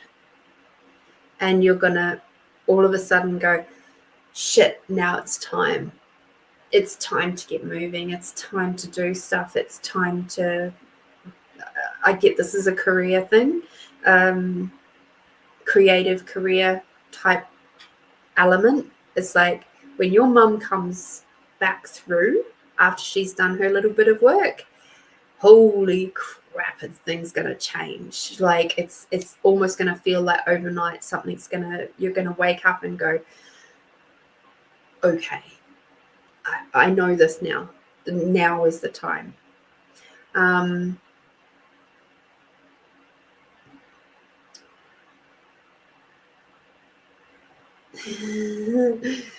Oh, this is making your heart hurt a lot. Breathe. Okay. So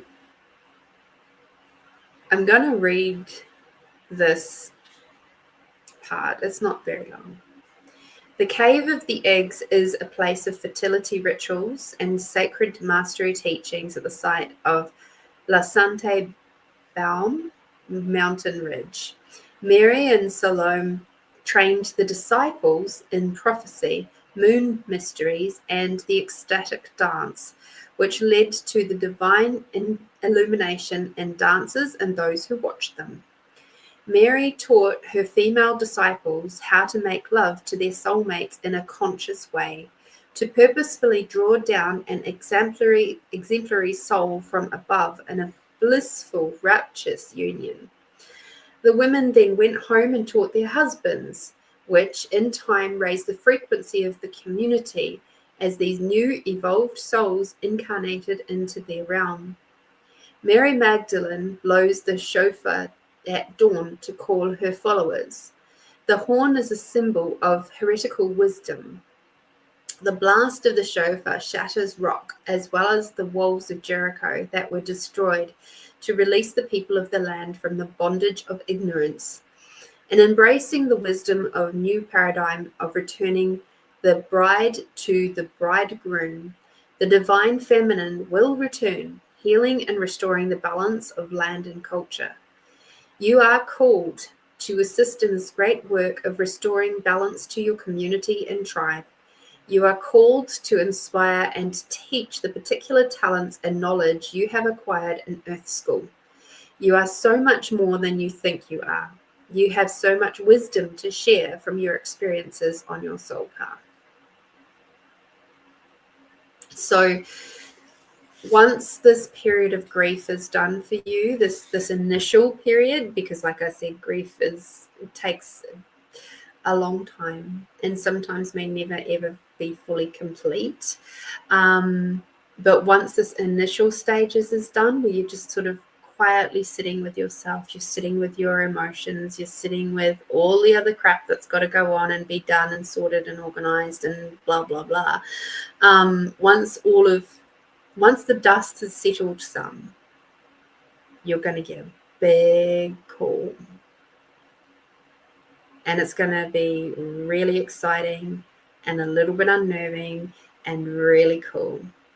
Because the destiny that you have here, it's a huge contribution towards the community and the tribe, whether it be something of this nature that she's referring to here with the masculine feminine flows, which I get is actually probably more the elements there rather than talking about sexuality or anything like that. So yeah, you said she was a lifetime smoker and her death was related to that, but she wasn't fade away sick. We did know that she was not going to be here for much longer. Cool. It's always tough though, regardless. It's always tough. So yeah, there's going to be some really, the divine masculine feminine, but have a look at the polarity flows of feminine and masculine energies, and how that actually works, because I guess that's the sense of what we're getting into here, but how that affects everyday life with women in particular. But I also get that you're going to be working with men within this field of energy too.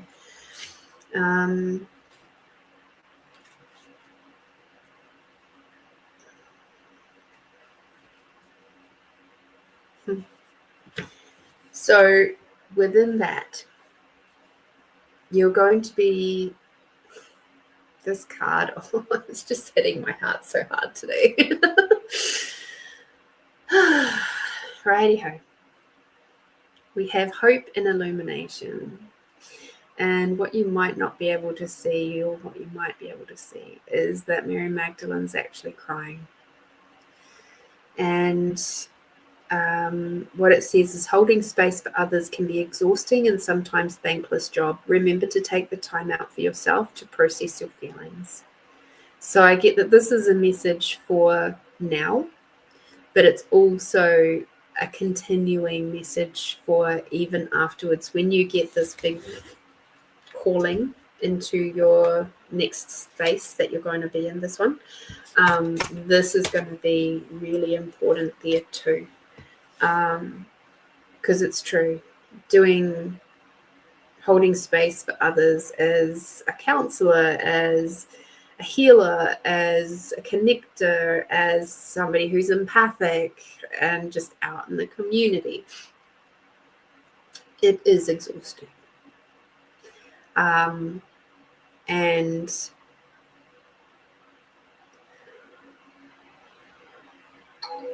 giving yourself the gift of space and peace to process your own stuff is just as important as holding space for anybody else.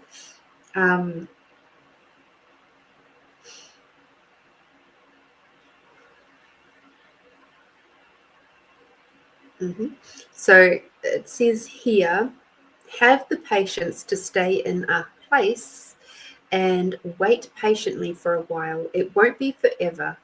In the painting, so in here, there we go.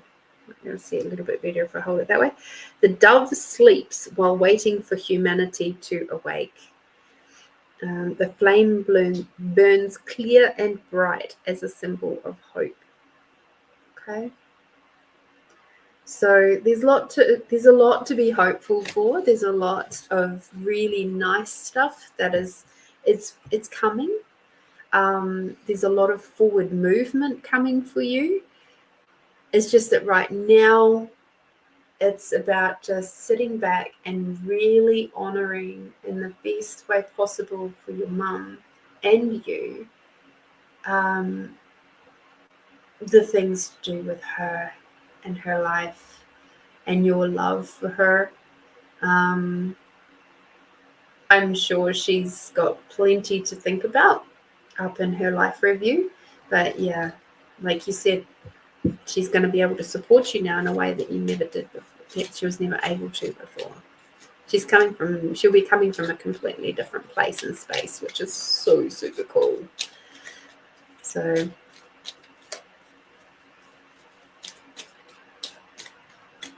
what are you saying sorry for? Don't be sorry. It's part of the gift of being a kinesthetic healer. I feel what you guys feel. I don't take it personally. See, I use the 4 agreements. I don't take it personally. This isn't my stuff. This is your guys' stuff. And it's like, sometimes it just sort of comes across as a little bit of like, oh, that's a surprise. But it was a strong feeling. Things are going to go up and down. And it's interesting because obviously you've got 22 more years with your mum than you had with your dad. So that's 22 years more of memories, of experiences with them. So her loss is going, or her transitioning away is going, or into a different dimension, is going to hit you really differently to what it was with your dad.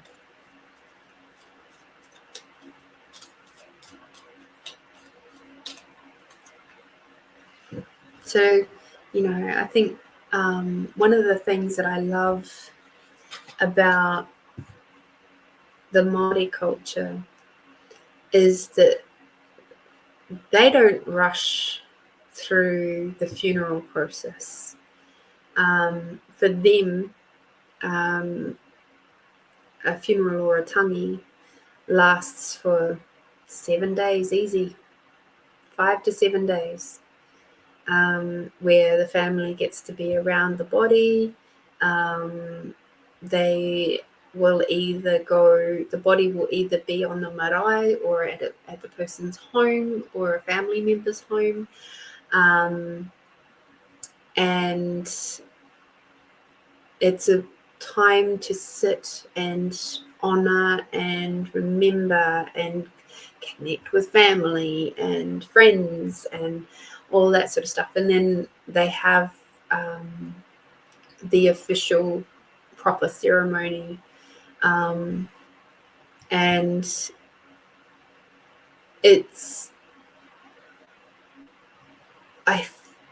and then they have a lot of food, they have their hangi, and it's a very communal community time. And I love that I have been lucky enough to experience some of that. Because when it comes to us whiteys, and apparently it's supposed to be all over and done within half a day, and then you're left going, now what do I do with myself after that? And it's tough because you're now out on your own again. And I would highly recommend that you make a good big deal of her.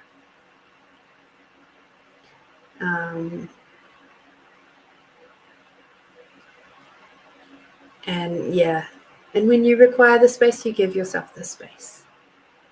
And I love that you've been with your family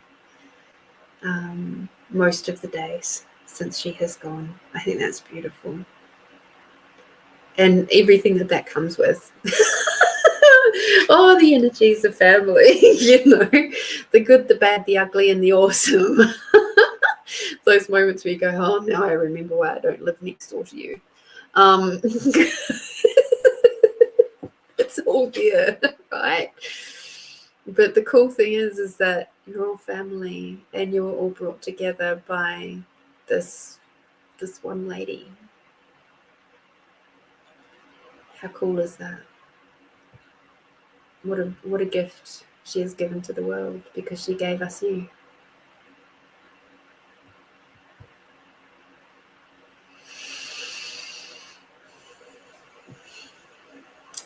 Couldn't have planned it if I tried. The card that we got was heart. Oh my God. Yeah. You're the heart of the family, love. You are. So for those in the other areas, other platforms, Tamara says that she is the middle child of 5 girls and is still the balance between the older ones and the younger ones. So yes, you are very much the heart space in the middle, and that's a big responsibility to have. So you have got some really exciting stuff coming up, and your mum is going to be right there with you when it comes to that. But at the moment, it's about just being really honouring and centered and just going with the flow and trying not to make too much a big deal. And just when you've got certain family members who are a bit more control freaky and others that are like, oh, just whatever. Like, I know we have that in my family. I've got family members like some of my siblings that are just like, oh, I don't know, you choose. I'm like, just fucking choose something, and for once in your life. And it's like, nah, whatever, I'm happy with whatever. Oh, family.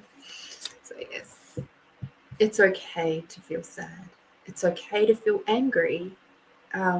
It's okay to feel resentment at this point in time, and it's okay to go through all of those emotions. It's okay to feel happy too. It's okay to feel relief because she's no longer suffering anymore. It's okay to feel everything that you're feeling, even if it changes minute to minute. It's okay. And I'm glad that you guys are giving yourselves the space to do that. Oh, I guess you might relate to the whole interesting dynamics. So thank you, Tamara, for your very kind donation. I'm so grateful for you, and once again sending you loads and loads of love and sparkly magic as you all move through, not only to you but to your mum, so that she can transition with a little bit more ease and be in that space, hopefully for not too long, so that she can come back and just be the outstanding, beautiful being that she has always been, but to be able to be that even more so. So thank you. Thank you, thank you, thank you. And finally, Edwina. Hopefully you're still floating around. I know it's been a long wait for you, my dear. Oh, thank you, Tamara.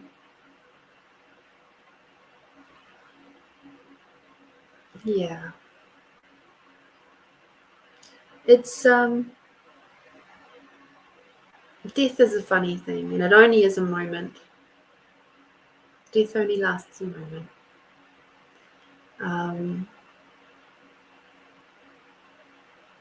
The transition space lasts longer. And yeah, how lucky are we that we've got just such a beautiful little community here, and you guys are so special. And I agree with Tamara completely. Thank you for holding space for her tonight too.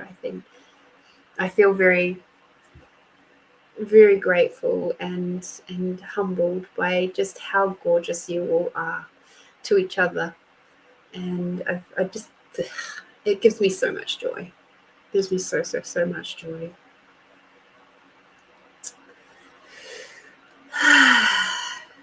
Did a bit more tea, I think.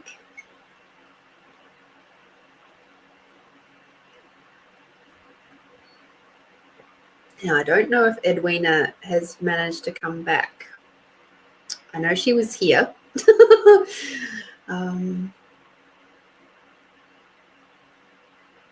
I just love being able to give you guys, a goodly amount of time when you donate for readings and things.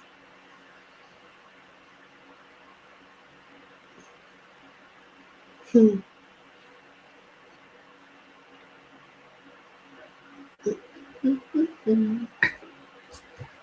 right, I'm actually going to get rid of that off the board. That's awesome. Okay, Edwina's one might have to wait until next time she's on. So I've got a couple there that are sort of holding space, and that's okay.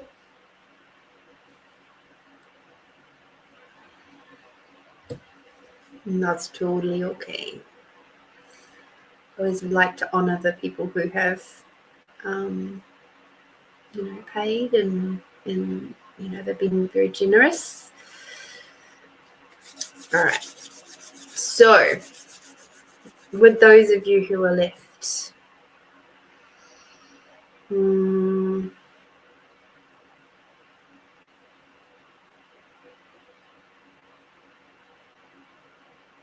yes, okay, cool. Let's do our expanding out just quickly.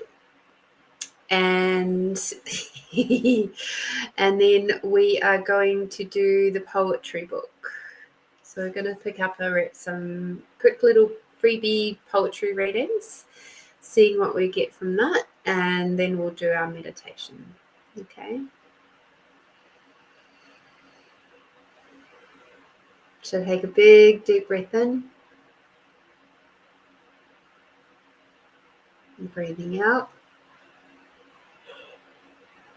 Breathing in, bringing Mother Earth energy all the way up.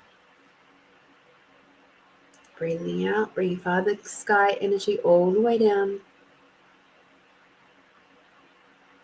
Breathing in, bringing Mother Earth and the unconditional love all the way up. Breathing out, bringing Father Sky and the gratitude for everything and everyone all the way down. Expanding out your awareness, out beyond your body, in a big bubble up into the sky and down into the earth, expanding out your awareness, out beyond the size of the country that you're on, out beyond the size of the planet, out beyond the size of the solar system, out beyond the size of the galaxies, and beyond the universes.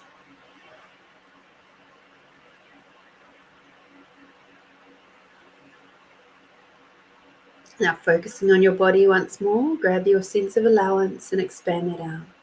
A big bubble up into the sky and down into the earth, expanding out your allowance, out beyond the size of the country, beyond the size of the planet, beyond the size of the solar system,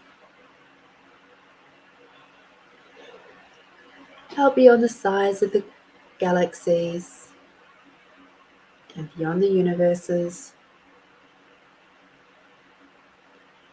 And now out beyond the size of your awareness, please. Take your big deep breath in.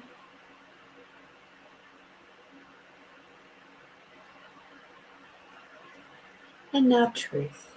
What number between and including 1 and 88 will be the most meaningful for you today? Whatever number just popped into your head, please put that into the chat right now.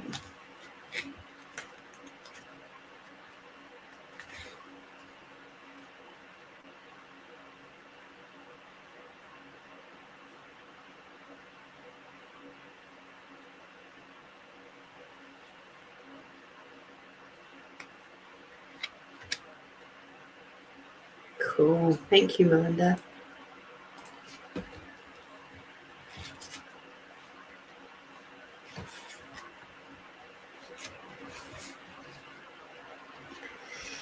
Paths and fate. After all these years, could it be so? Could I still be in love? The ache in my heart says yes. The voices around me say it would be a mistake. But then I've always made my own way.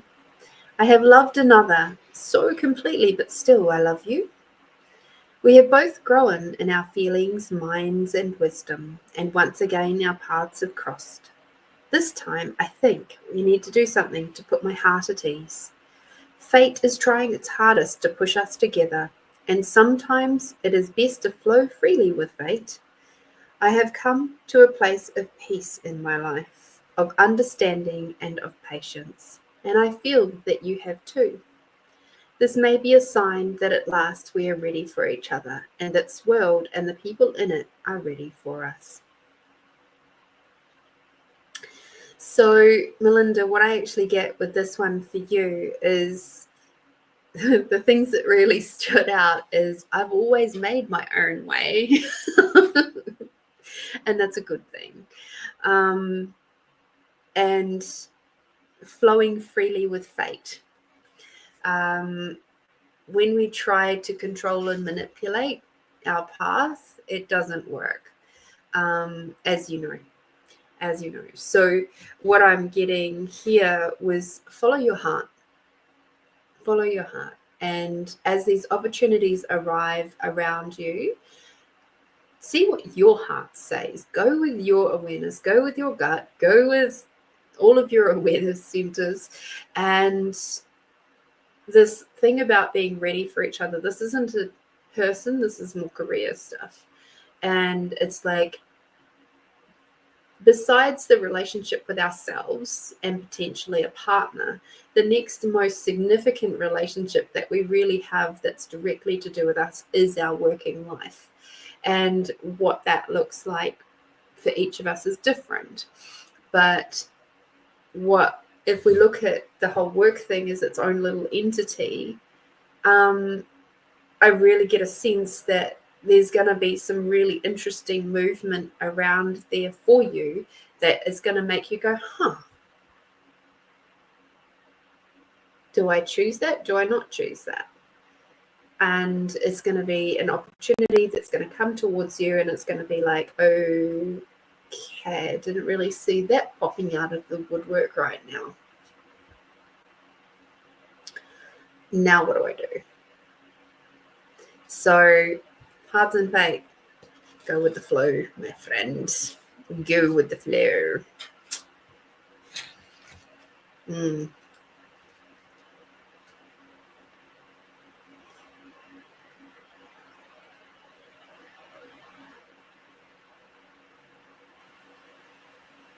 So yes, definitely. You are absolutely ready for more.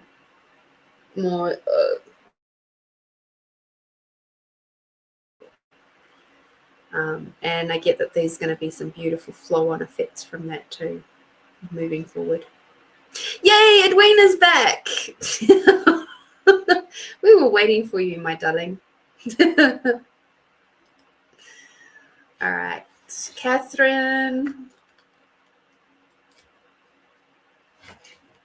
is 87. Ooh.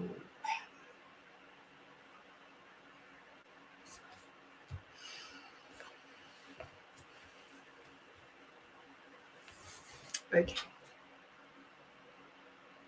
The chair.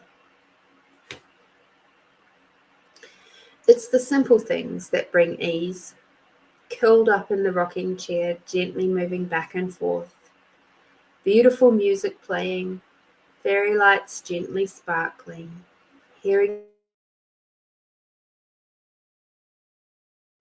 expanding out my awareness, expanding out my allowance. Receiving the love from all. Family, friends, earth, me. Cheeks wet with gratitude, choice and choosing, staying or going, creating our own path, whatever that may be. Breathe deeply. Take 2 more steps or fly with the angels. The choice remains. And the chair continues to rock. Cradling the body, curled comfortably, holding space. With no point of view, eyes close, memories flow, and a smile creeps in. The gift of you, the gift of me. Another tear of gratitude falls, and the chair rocks. Sleep peaceful, angel. Run through the skies. You are free.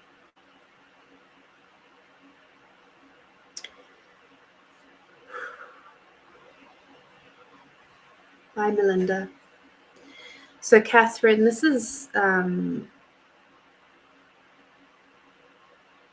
very much about being centered and grounded,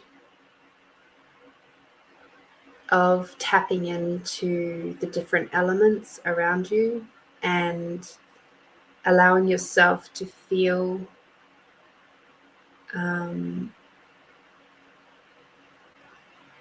love in all its forms, from Mother Earth and Father Sky, from those who may have passed. Gratitude for those who have been a contribution to your life. It is really important for you right now to acknowledge the contributions that others have had for you, and to focus on that for a little bit. Okay. So just,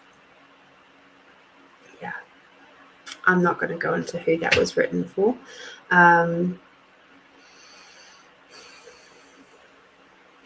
Yeah. In fact, I'd forgotten that one was in here. So well done for choosing it.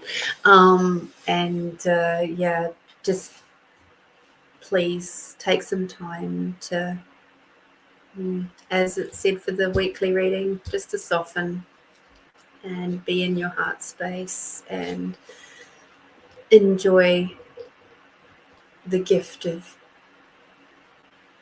all the interactions that you've had in your life, good, bad, ugly, and otherwise.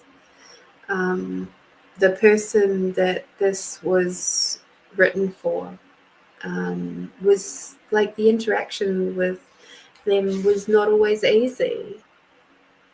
In fact, it was one of the hardest, toughest assignments that I've had in my life, as far as, as a carer. And I had some pretty challenging clients, but this was one of the toughest, yet they taught me probably some of the most profound things in life from a spiritual sense.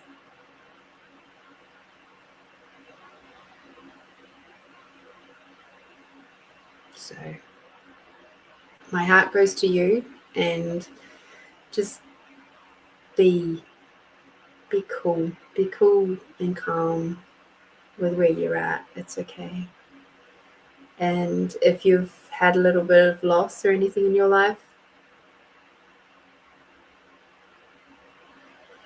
be like remembering and honoring of that too for you. Thank you for playing, Catherine. Number 1. We're going to go from one end of the scale to the other. Amaranthine is what this is called, which is actually an imaginary flower that never fades. It's pretty cool. As we fall together, looking into each other's eyes, arms wrapped around, touching and feeling and memorizing. This is a time when nothing matters, not war, hunger, or sadness. Our love is all that counts, for all too short a time, and so the longing returns, and the smiles remain, and the love is eternal. Whew. You guys are taking me through the ringer today. I love it.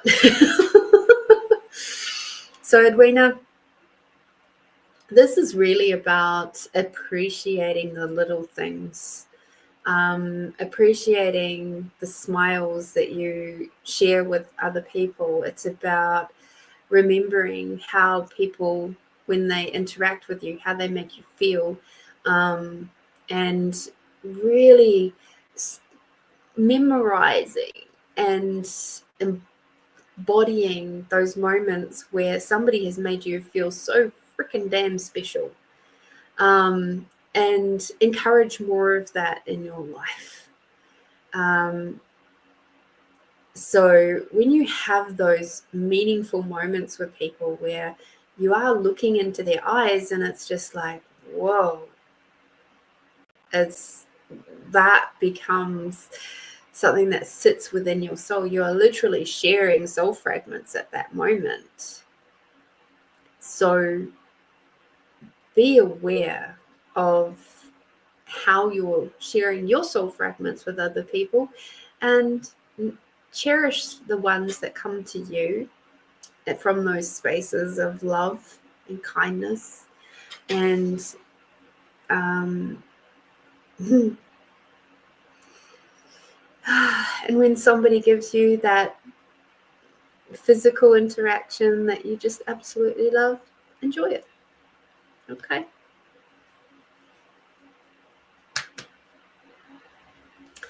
Thank you for coming to play.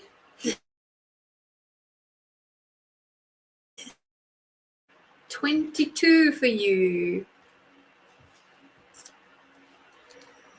Okie dokie. Together in harmony.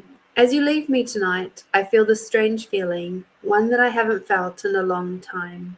It's a feeling of peace, but also one of loss. Peace to know that you'll return, loss that you aren't with me now. I want you to know that even if I can't say it at the moment, that I care for you, and that when we are apart, I'll be thinking of you. Interesting, Christine. I actually get this is about your family, in particular your parents.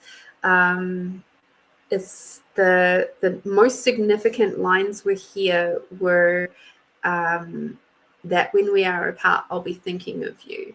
It's like that was a direct message from your mum, talking to you about, it's okay, I'm apart from you, that's right, but I'm still thinking of you.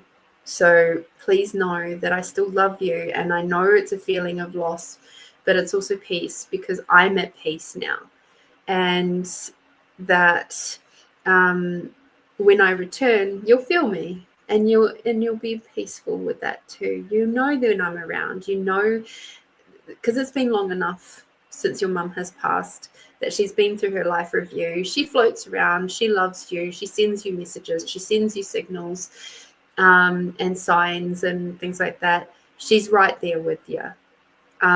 So even though physically you're apart, she's still around you, and she doesn't feel any pain anymore. She doesn't feel any of the sicknesses that took her life. So yes, she's very much right with you, and hang on. She's also saying, don't let your father push you around.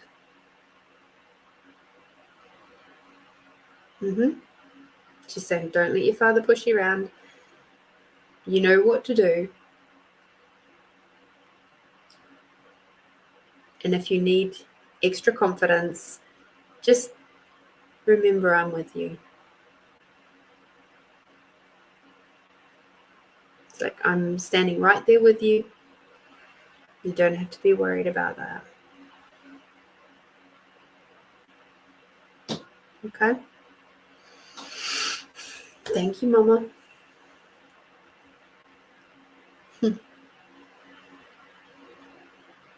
All right. Catherine says, thank you for that reading. I really appreciate that you share this with us, /me. Yes.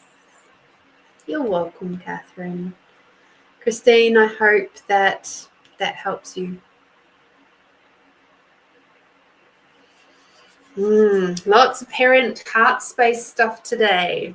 Lots of parent heart space stuff. So with that in mind, let us do our meditation. Just going to have a little drink of water. No, tea. Let me finish my tea.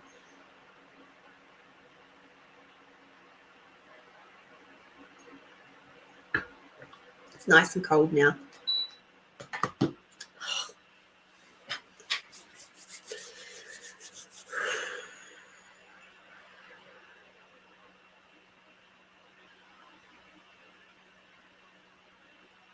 Okay.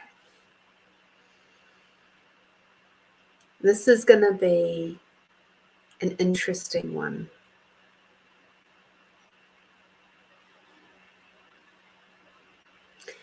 Because not all of us have had brilliant, beautiful relationships with our parents. Some of us have had other people, grandparents, aunties, uncles, maybe a family friend step into the parental circle to help fill that gap. But tonight's meditation is going to be about making peace with your parents. The good, the bad, the ugly, and the awesome. And while that might be a little challenging for some of us, if we don't make peace with these relationships, that energy is going to continue to flow into your romantic relationships. It's going to continue to flow through into your business interactions. It's going to continue to flow through into your interactions with siblings or other family members, or basically anywhere that you're interacting with other people. Those initial pathways, interaction, relationship pathways that were created between you and your parental figures are going to flow through, unconsciously flow through. So we are going to deal a little bit with that today. And I'm going to say this to you now before we do this meditation, that after this you might feel a little bit skewer. You might feel a little off balance. You might feel completely recentered as well. But there's a chance that when we release some of this energy, that you're going to feel a little bit like, oh, something's missing, because that energy has become your normal. So you might find yourself feeling a little bit uneasy. If that is the case for you, bring that beautiful energy of Mother Earth up through your body. Bring Father Sky back down. Remember you're safe and loved, and that everything that you have done is for your greater good, your greater consciousness moving forward. Okay?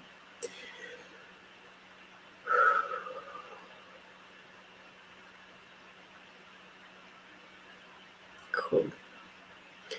Edwina, I'm going to get in touch with you individually about your reading for tonight. Okay? Just because of where we're at. Yeah. Okay.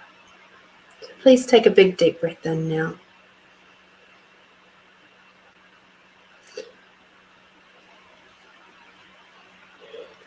And breathing out. Breathing in, bringing Mother Earth energy all the way up through your body. Breathing out, bringing Father Sky energy all the way down. Relaxing your body, relaxing your shoulders, relaxing your back and your belly. Bringing Mother Earth. As you breathe out, bringing Father Sky and the gratitude for everything and everyone all the way down.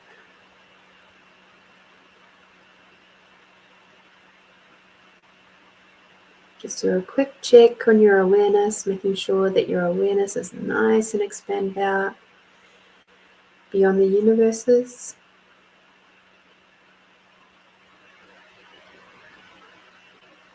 And then a quick check on your allowance, being expanded out beyond your awareness.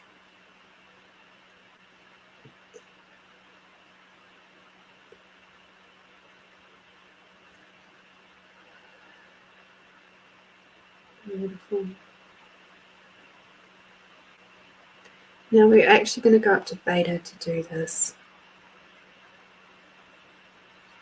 So imagine that you have got bright white opalescent light streaming into your heart space, going all the way down through your body, through your feet, down into the center of Mother Earth, curling around the center of Mother Earth, and then moving all the way back up again, all the way up through your legs, through your pelvis, through your torso, all the way up through your head, creating a big bubble above your head. And now imagine that you're inside that bubble. And the bubble is now floating up higher and higher through the golden light, through the rainbow jelly light clouds, through the pink misty clouds. And you see a big opening in front of you. And you've got bright white opalescent light streaming out of that opening. Move through that. And keep going until you're completely surrounded by bright white opalescent light. It might feel like you're standing underneath the sun and the sun's warm rays are shining down all over you. Please take a big deep breath in now. And as you breathe out, the bubble around you dissolves. Please take another big deep breath in, and this time the unconditional love, which is all around you, will move in through your body with your breath.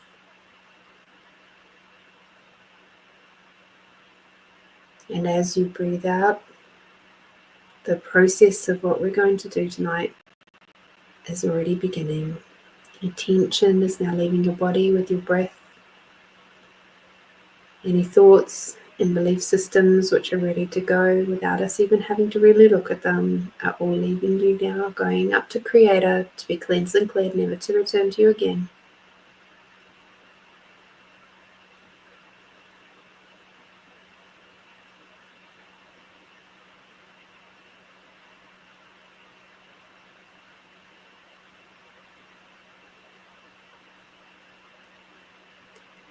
So the first thing I'd like to do with you is to bring back that beautiful pool of water. So imagine that there is a pool of water in front of you. It's surrounded by lovely things like rocks and a bit of greenery. Maybe some reeds, and if it expands out a little bit further, you might see a little bit of a hill. Maybe there's a few little baby critters floating around, maybe a little rabbit or something like that. But as you look at this water is a reflection of your emotional state right now.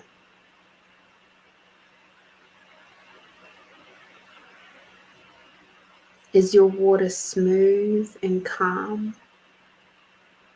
Is it rippled? Or does it have little whirlwinds going on in there? Whirlpools? Is what I was looking for.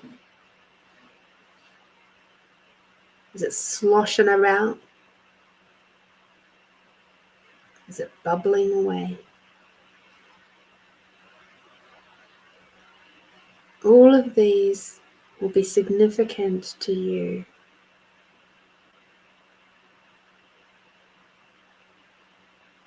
And now,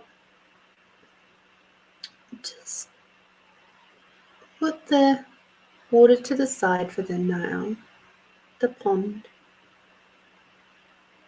The information that you've received from the pond is still important.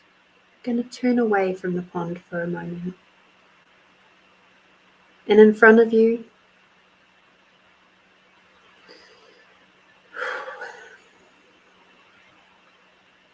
you're going to see your mum and your dad.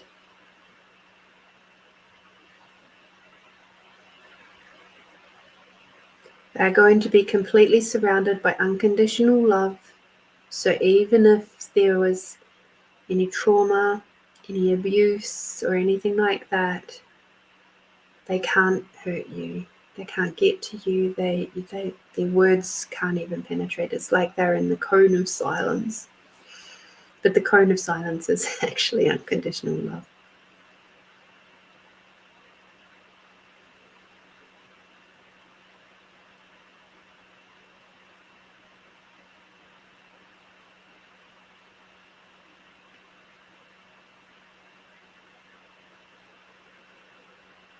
First of all,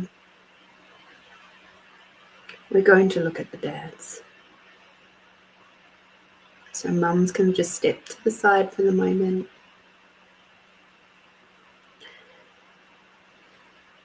And in this moment, I'd like you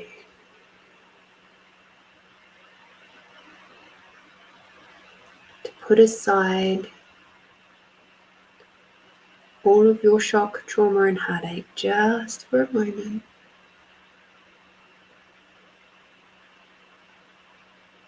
And really observe the energy of your father.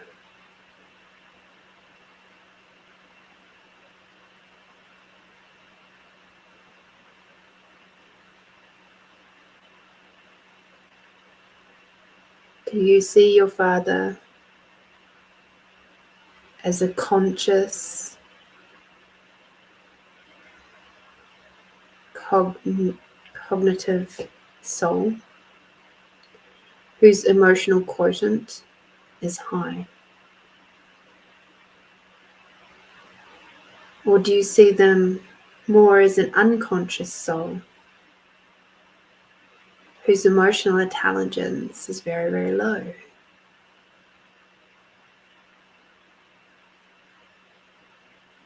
It's coming more from an observational point of view rather than the emotional attachment to that.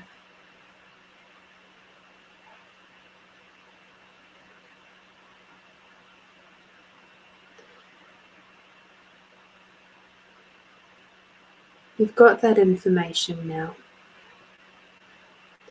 And I'd like you to wrap that information up into a big, beautiful bubble of unconditional love and send it up to Creator. Letting it go. Letting it go whether they were awesome or letting it go that they were unconscious and with a very low emotional quotient. Letting that go into the bubble and up to Creator.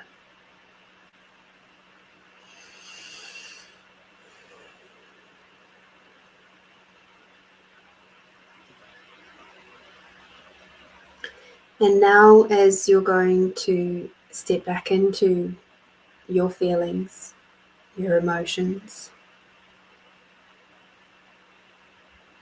you feel those, they're all coming through into your body and settling back in again.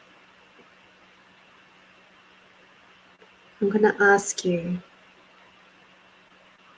to please imagine that you have beautiful, bright, white, opalescent lights swirling around your feet. And as you're doing this, you're going to look your father dead in the eyes.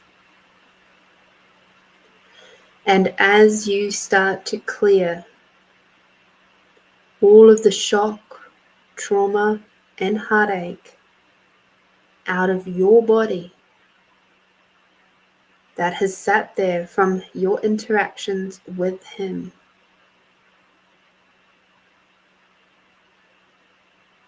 He's going to start to cognitively recognize the impact that he had in your life, in your body, and in your world. He's going to observe how his being in your life and being part of your creation contributed to where you are now. The good, the bad, the ugly, and the awesome. So all of the shock, trauma, and heartache that has happened and has embedded itself into your body from all the lifetimes, dimensions, realities, and non-realities that is now being cleansed and cleared with the beautiful, bright, white, opalescent light. It's moving up through every cell and molecule of your calves and your shins, through your knees and your thighs. This healing is about healing you. It is not about healing him. He has his own journey to go on, but this can be a point of inspiration for him, if he chooses it.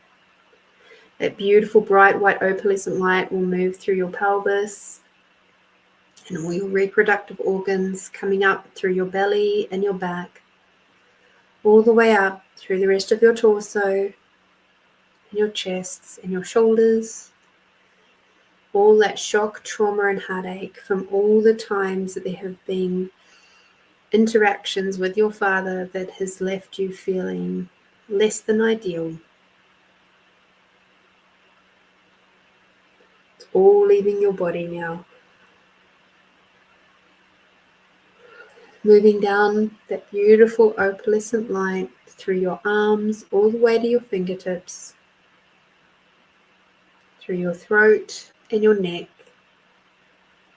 through your jaw and your gums and your teeth and your lips and your tongue and your nose and your eyes and your ears, through your brain and your subconscious and conscious mind, through your forehead, through your skull, all the way down to the very tips of your hair, removing all of the shock, trauma, and heartache from all of your chakra centers and all the way out through all of your auric fields as well.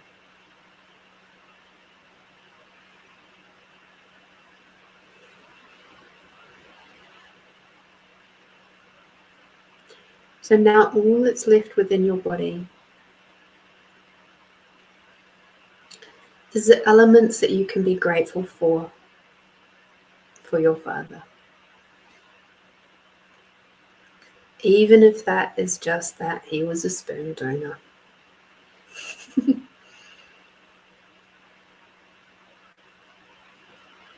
You can be grateful for that. Even if it's for all the ways that he treated other people, that you saw how that impacted and you chose to never ever be like that, you can now be grateful for that too.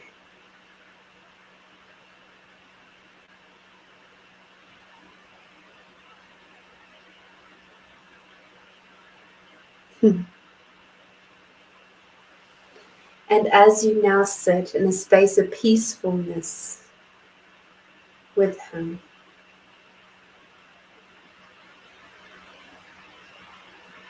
he can now turn and walk away up the beautiful golden steps away from you to continue his journey into his healing plane.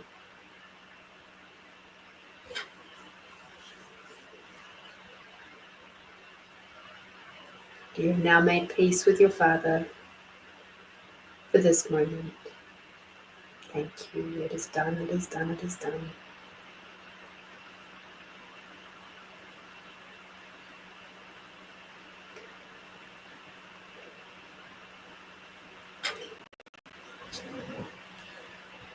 And now we're going to focus on the mothers.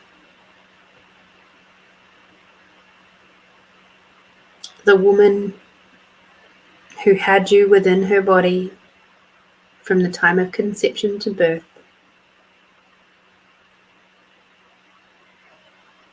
giving you her lifeblood and the nutrients that got your beautiful little bodies beginning.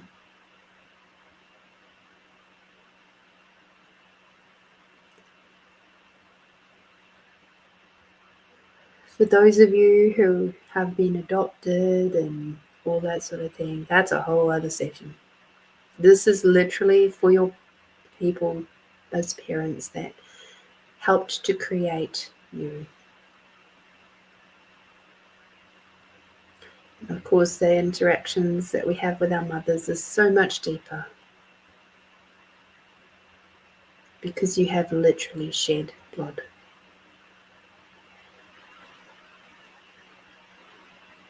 She was the first person who felt your heart,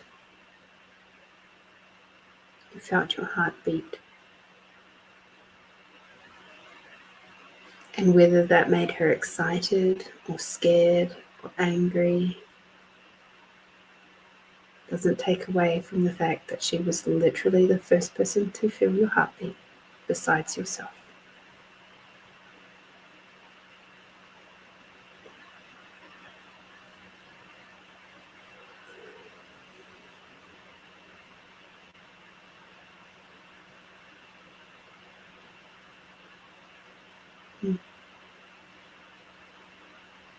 So once again, we're going to be removing all of the shock, trauma, and heartache that we may be carrying because of our interaction with our mother.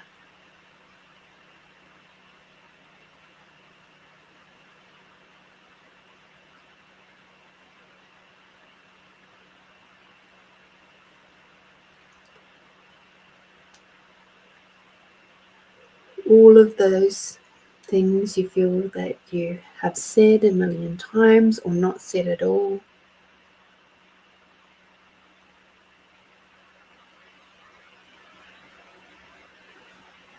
That may still be holding in your belly or your body. We're going to clear all that away now to free you up so that you can just be you and be in a place of peacefulness with your parents. So that beautiful bright white opalescent light is now going to be swirling around your feet once again. And as it slowly moves up, removing all the shock, trauma, and heartache from all the times that you had interactions with your mother that has left you feeling less than ideal. Maybe left you feeling angry, sad, or disappointed, or brokenhearted. Where perhaps their words have cut you to the core and left their imprint on you. These are all the things that we're going to be getting rid of right now. This is to do with your healing, not trying to change her. We're just letting you have the freedom to be you, no matter what.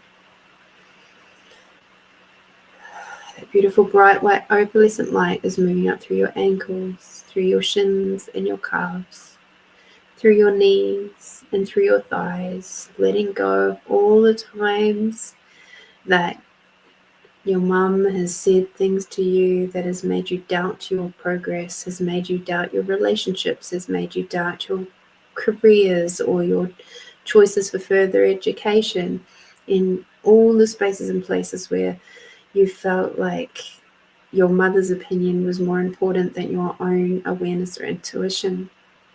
All of that is now starting to disappear now.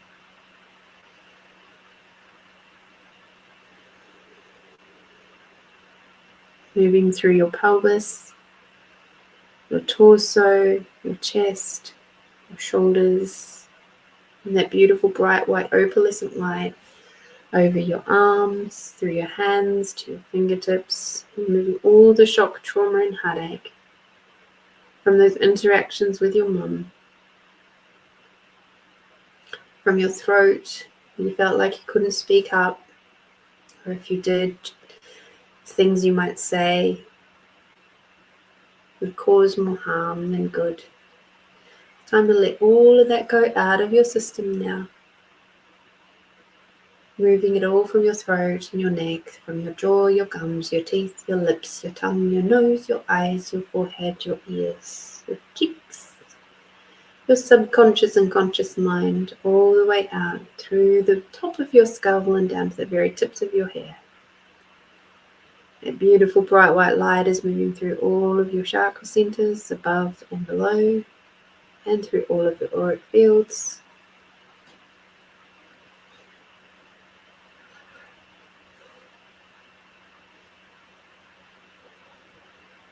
And now as you become big, huge, beaming light of unconditional love, you can now see your mother and see the gift that she has been to you, even if it was just as an incubator. She literally gave you the miracle of embodiment. And if that's the only thing you can feel gratitude for her, that's totally okay.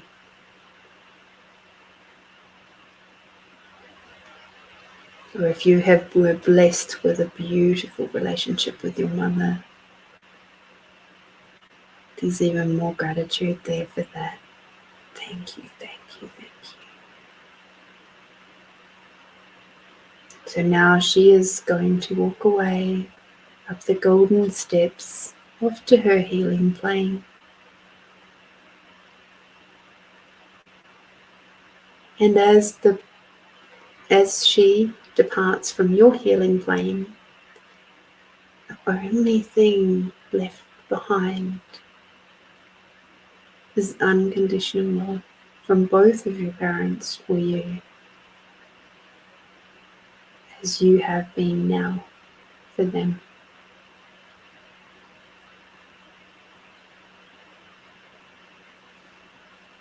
Thank you, thank you, thank you. It is done, it is done, it is done. Take a big deep breath in, please.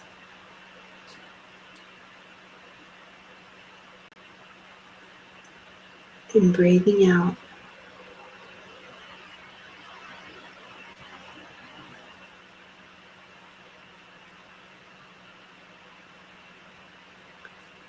And now we're going to come down from Theta,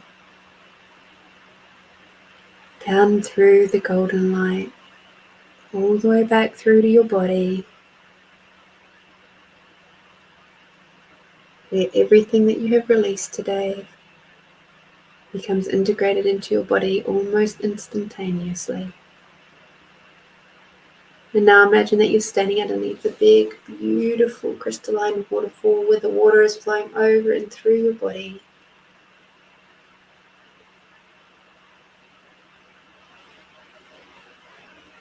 And any other little fragments of energies from this healing that we've had tonight will move away from you.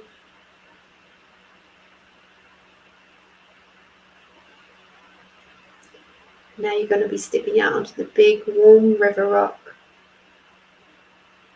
See the warmth of Mother Earth underneath your feet.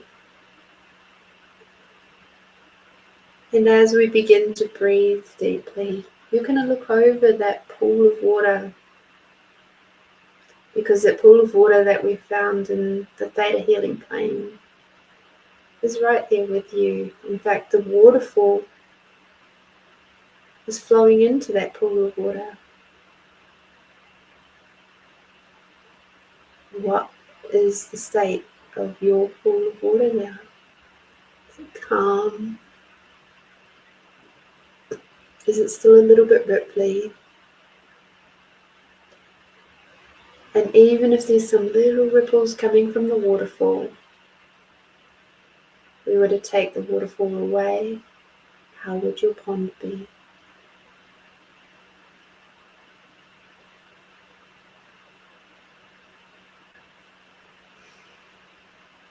And now looking down into that pond and see it for the beautiful mirror that it is. You see the elements of your mother, the elements of your father, and how they've come together to create this absolute glorious being that is you. A gift to the collective and to this human journey that is you.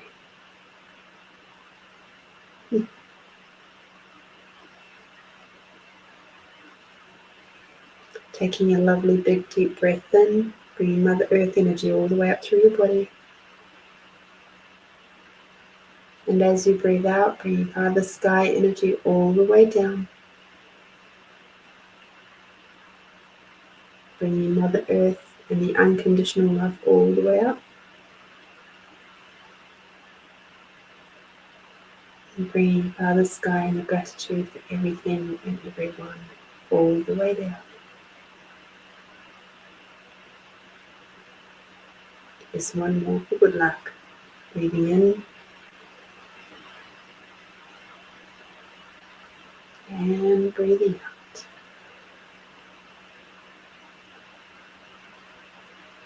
When you're ready, open up your eyes.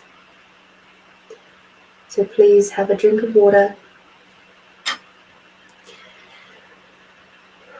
And please remember that once you've done this, you might feel a little bit lightheaded. You might feel a little bit sort of like, whoa, what just happened there? Totally normal. Have a little bit of salt. Let your body recenter itself into this new space that you are.